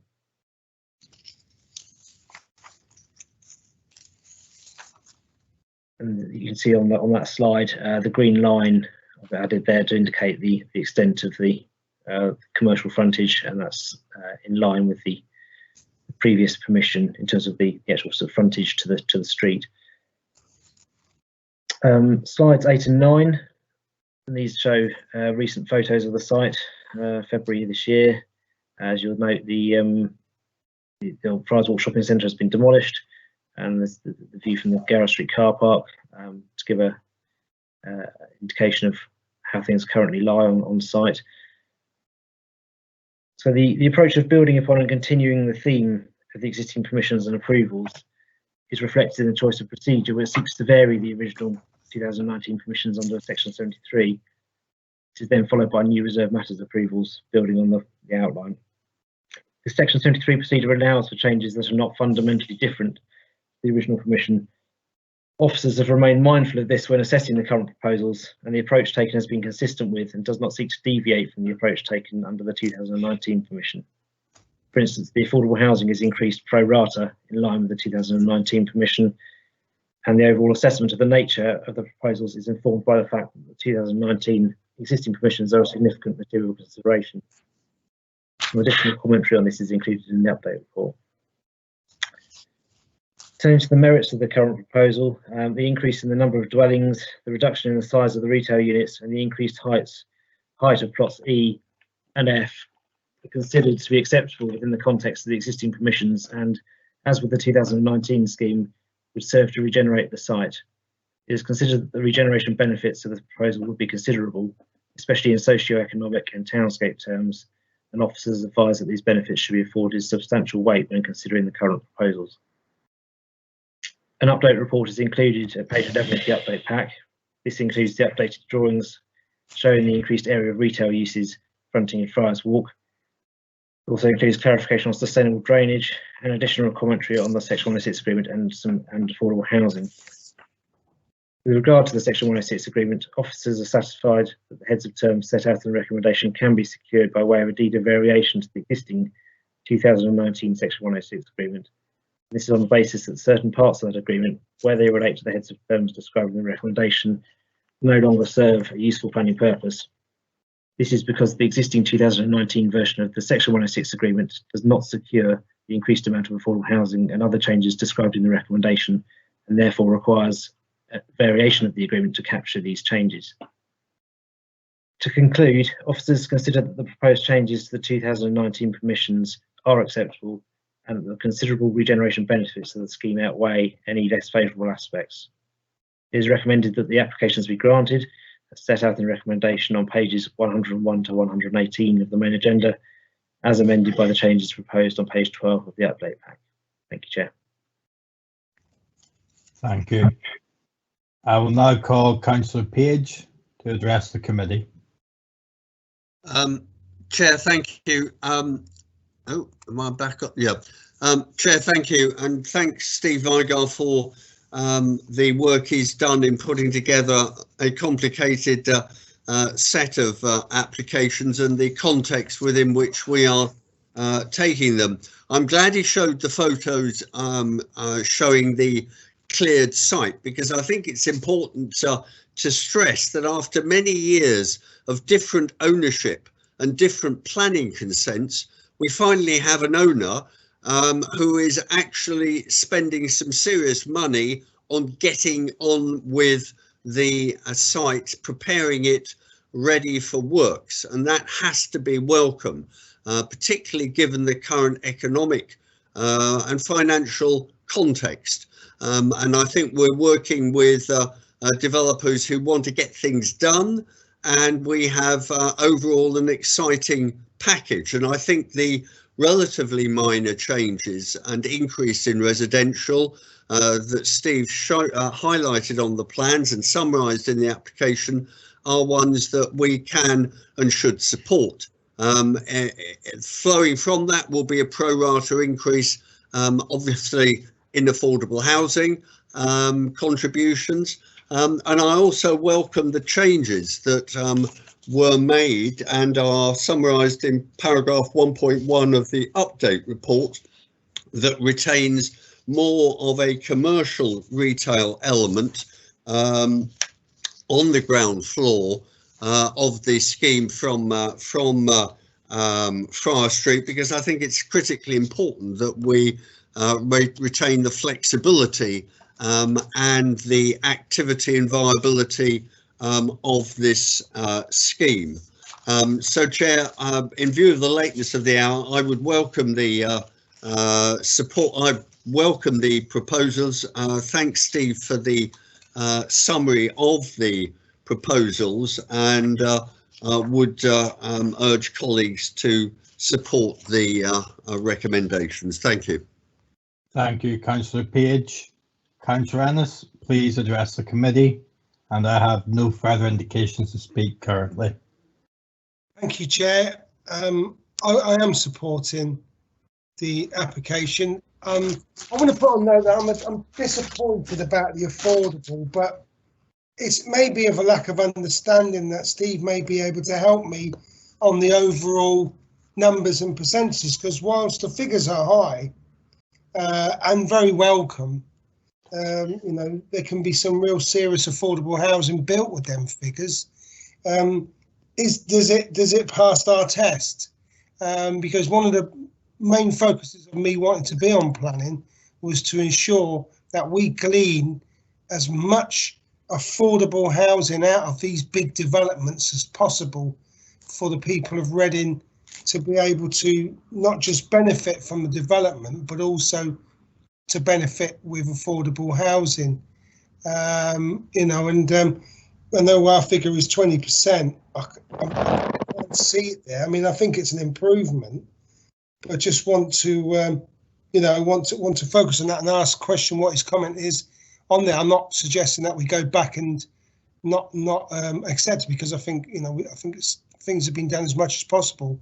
But what his view? I know Councillor Devine has made similar points in the past, so I just want to, you know, make a comment on that, but also ask Steve what his view on it is.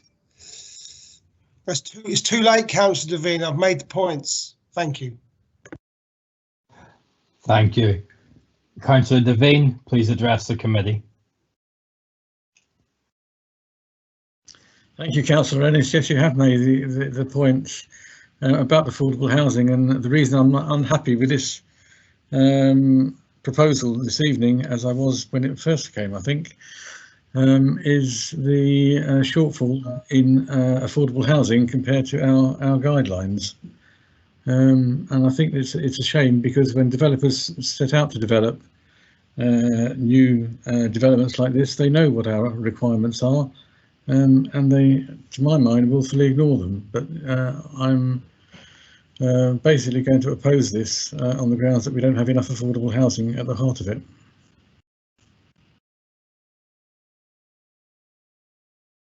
Thank you, Councillor Devine. I'll now call Steve Vigar, the case officer, if he wishes to address any of the comments raised. Thank you, Chair. Yes, I think with this one, I think the key point really is the Section 73 nature of the application. So it's a continuation. It's not a fundamental alteration to what's gone before. And I think the other key point really to make is the recentness of the 2019 permission, which was granted permission very late 2019 December, so it's a little over a year old. So it's really felt that those two things together, and the fact that it's a continuation of the existing design in a sense, justifies keeping the approach the same, really. So we've only very recently examined the affordable housing aspects of the scheme.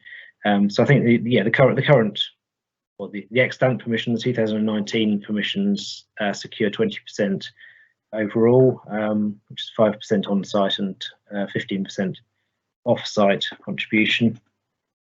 And this is continued forward. So we've got I think it's a 11.3% increase in the number of dwellings. So the number of dwellings on site has increased by 3 from 27 to 30, and the off-site contribution has been increased by 11.3%. So which is really keeping it very much within the kind of tram lines of what the existing permission secures.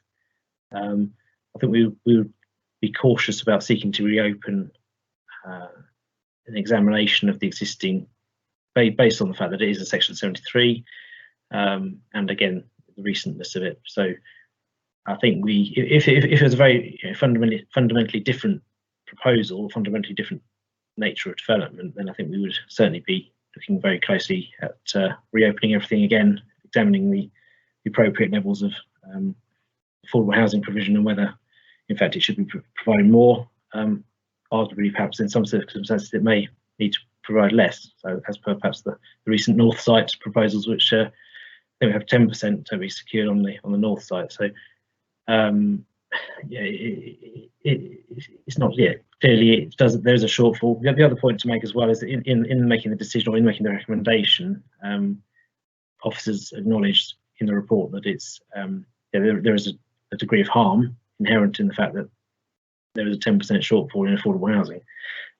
But in the conclusion, and the affordable housing section explains that that harm is harm. It fails the policy, but stands to be weighed, within the overall planning balance at the end of the report, and the substantial regeneration benefits identified. We recommended, and indeed was approved back in 2019, to be outweighed the harm. So we're not denying the harm. The harm exists in terms of a shortfall of affordable housing, but is outweighed by the substantial regeneration benefits. Thank you, Chair. Thank you. And I'll also thank you for the update pack, which is quite detailed and covers off quite a lot of the questions that I'd previously raised. And now comfortable in my vote when we get to that stage. Don't worry. Okay, Councillor Ennis had indicated he wished to speak, but you've now answered his question, so he's also quite satisfied. Yeah. And we will move this to the vote. Thank you. Councillor Ennis, since you're unmuted, will you second that we move to the vote on the recommendations as printed in the main pack and amended in the update pack? I will. Thank you, Councillor Ennis. Councillor Carnell, do you wish to vote for, against or abstain? I'm voting for the recommendations. Thank you, Chairman. Councillor Devine? Against. Councillor Ennis? For. Councillor Lovelock? For. Councillor McEwen? For. Councillor Page? For. Councillor Robinson? For the recommendation.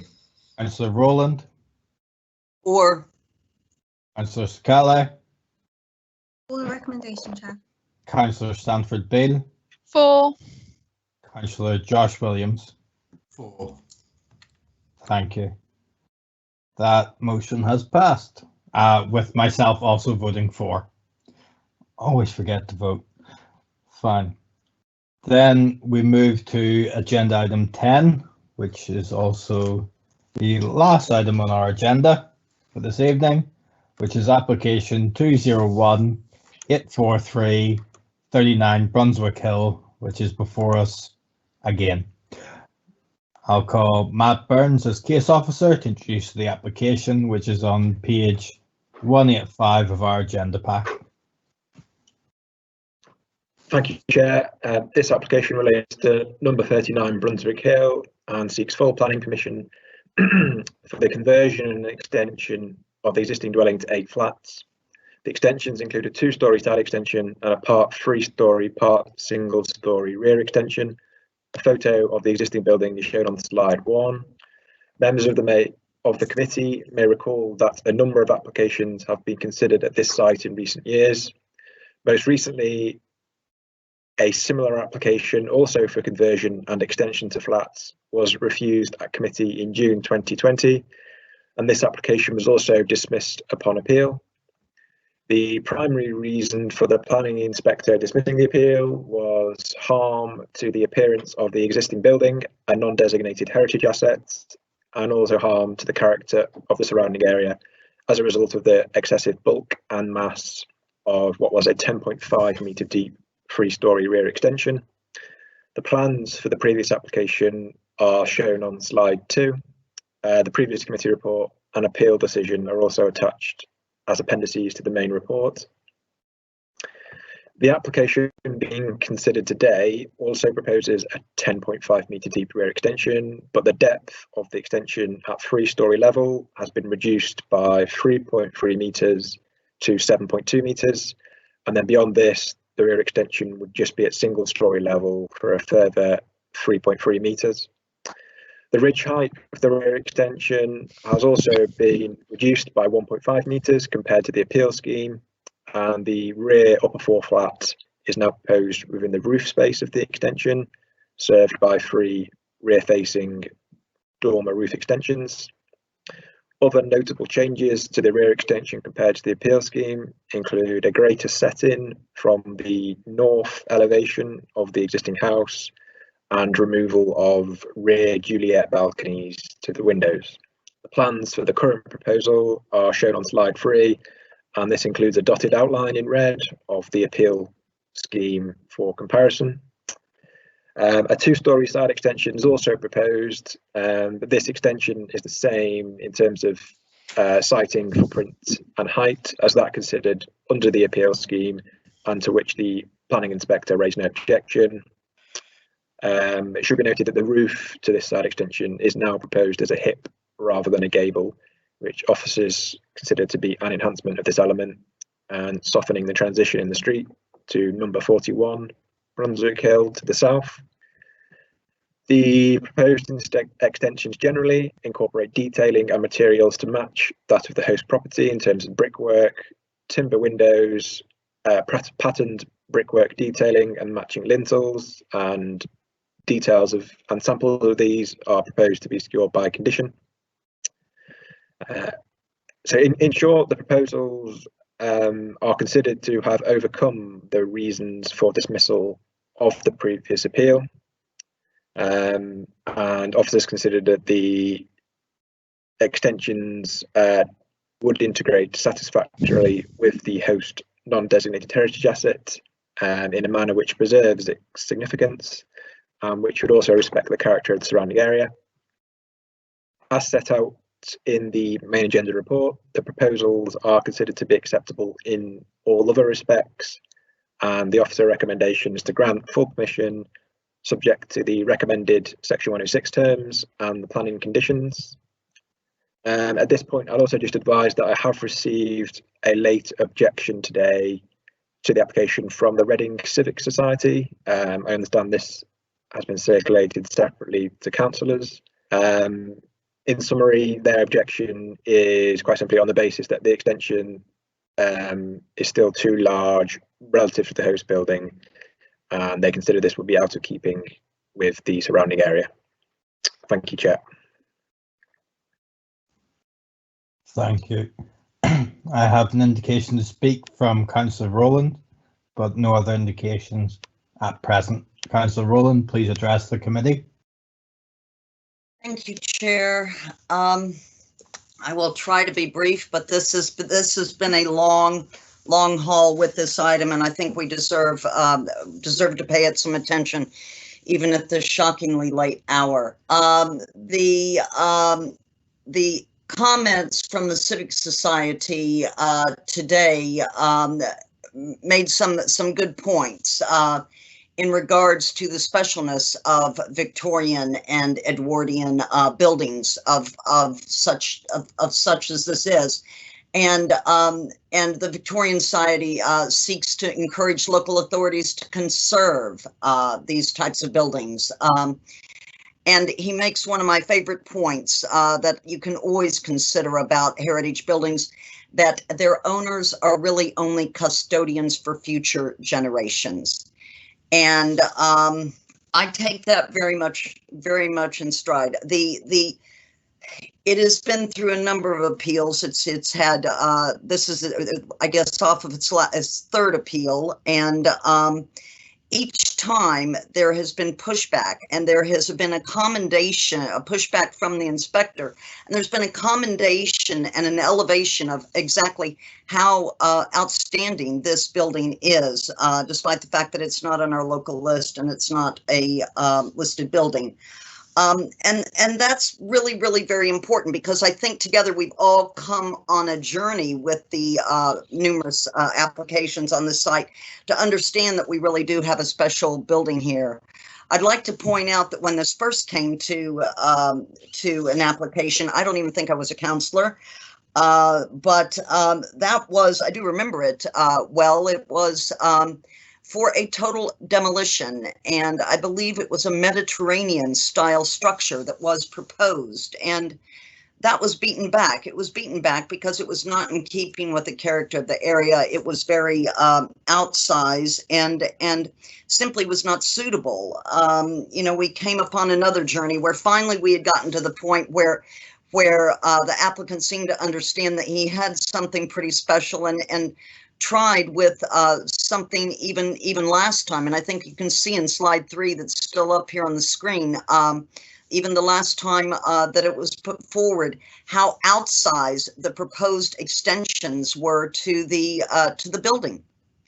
So the inspector has continually pushed back, and he did leave, though he's never said entirely no, and he did leave in the last comments, and I've been following it very closely because it's really important.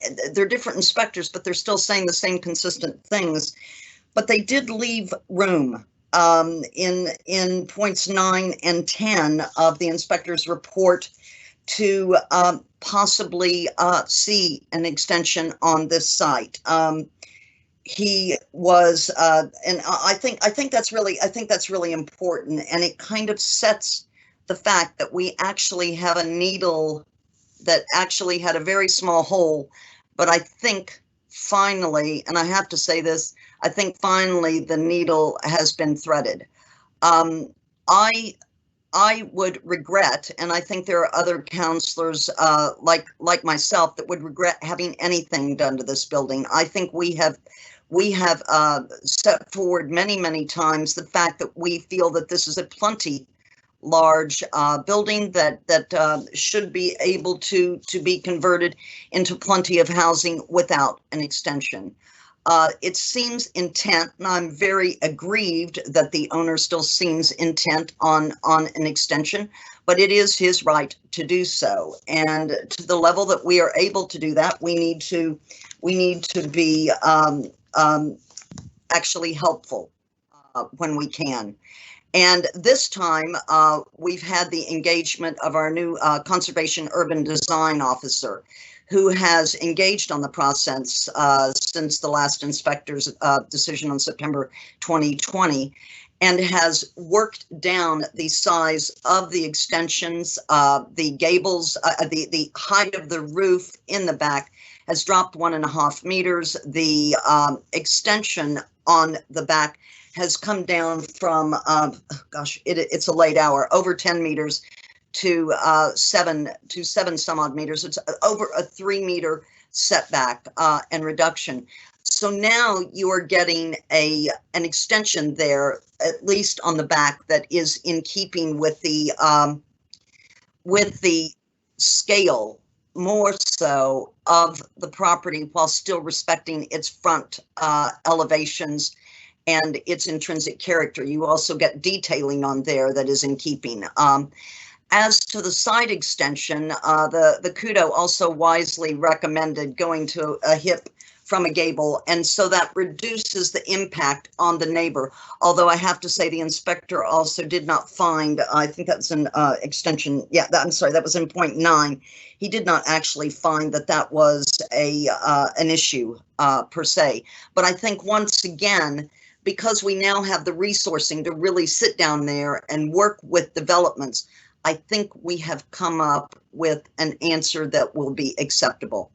Am I happy about it? No. But do I think we would lose if it was appealed again? And do I think that the developer will go back and appeal it if we were to refuse it? Absolutely. And I think this time we would lose. So it would be my recommendation to go with the officer's recommendation on this, and to, as a committee, join hands at this late hour and say that we have done the right thing. Every single time we have pushed back, it's come back, and we have had that opinion reinforced. And I think we have arrived at where we need to arrive at.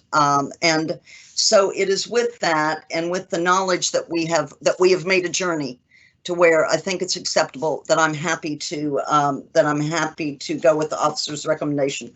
I will say one thing, however, and I did not actually think about this until this evening, but in reflecting on the way this whole process has gone with the owner developer of the site, it has been a very one-sided kind of experience. There's not been a lot of interaction with the neighbors. There's not been a lot of interaction at all.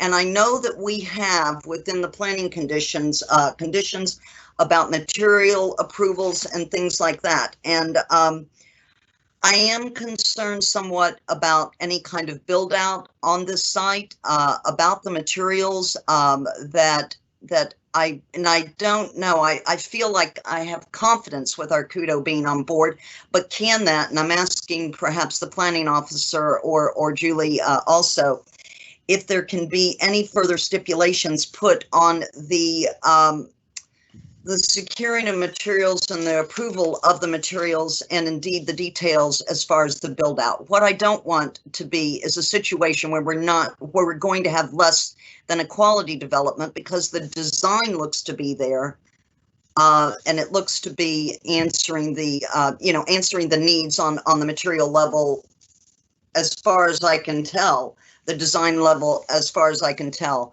But poor quality makemanship can really ruin what is a very, very precious building. So I'd like to ask that. And I'll finally come back to neighbors and those that have fought really, really hard about this development. I think you fought the good fight. I think that it will not, despite the fact we will be losing the garage, we'll be losing a section of the brick wall. I think that when we've got a neighbor that wants to do what they want to do, we have to work as best we can to try to find that answer. And I am very sorry. I do believe Brunswick Hill is still and will still be a very special street, despite this situation taking place as we approve it tonight. I hope so. I thank you very much for that. Thank you. Do any other councillors wish to indicate that they want to speak on this item? Then I will, as a councillor that made a site visit to this building and was entirely comfortable in the decisions that were made in 2018, 2019 and 2019 to refuse permissions on what was originally the demolition of this building, to then a completely outrageous extension that dwarfed the existing building to some extent, to now we get to something which, if it had been submitted much earlier in the process, wouldn't have dragged things out so much longer. We have preservation of much of the building itself and its important features. We have improvements and an actual subservience to the extensions, which is something that was sadly missing in previous applications. And then I will ask Matt if he wishes to comment on the material conditions to provide some reassurance to Councillor Rowland. Thank you. Yeah, thank you, Chair. Yeah, so there is a condition on there at the moment, I think condition number 3, which does require material samples to be submitted and agreed. Given the status of the building, the non-designated heritage asset, we would certainly consult with the Conservation and Urban Design Officer on those when that application to discharge those conditions is made. So we would have that specialist input in making sure that those materials are appropriate. Thank you. Thank you. Councillor Rowland, are you satisfied? Well, Julie said she's got something to say here too, Okay. So let's listen. We'll call Julie first. Sorry, just wanted to add, because we have made a specific reference to the pattern brickwork as being a feature of the extension as well, I think we need to also make sure that, it's fair enough to approve the materials, but we also need them to then use those materials as shown on the approved elevation. So I think we need to make sure that's captured in the condition too. Thank you. Thank you. Councillor Rowland? Yes, okay.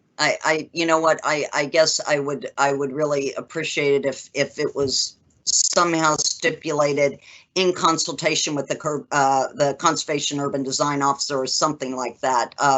It is a particular situation, and it can. I am worried. It's been so one-sided that we need as much input as possible. Thank you. That we can. maybe just to clarify, when we discharge all sorts of conditions, we don't specify in those conditions who we'll be talking to come to our decision on those. So for landscaping, we don't say with a landscape officer, we will. So you need to trust your officers on this, that we will consult the appropriate people to make sure we get the right materials. Thank you. And they would agree for reasons of efficiency and nothing else. What we can ask is for ward councillors, which is a standard requirement, to be consulted on it. And I would then suggest that we would extend that consultation to include yourself, Councillor Rowland. Would you be content with that? Yes, please. Thank you. Okay. Thank you. So then I suggest we move to the vote for the recommendations as printed. For the addition of the recommendation about using the materials in the approved format, wording to be agreed and delegated to Julie Williams, and that ward councillors should be consulted, and Councillor Rowland on the material condition, which is condition 3. And then Councillor Rowland, would you care to second that motion? That, Chair, thank you. Thank you. Then we'll move to the vote. Councillor Carnell, do you wish to vote for, against, or abstain on the motion as I've laid it out? I'm going to vote for the motion as you've laid out, Chairman. Thank you. Thank you, Councillor Carnell. Councillor Devine? For. Councillor Ennis? For. Councillor Lovelock? For. Councillor McEwen? For. Councillor Page? For. Councillor Robinson? For. Councillor Rowland? For. Councillor Sokole?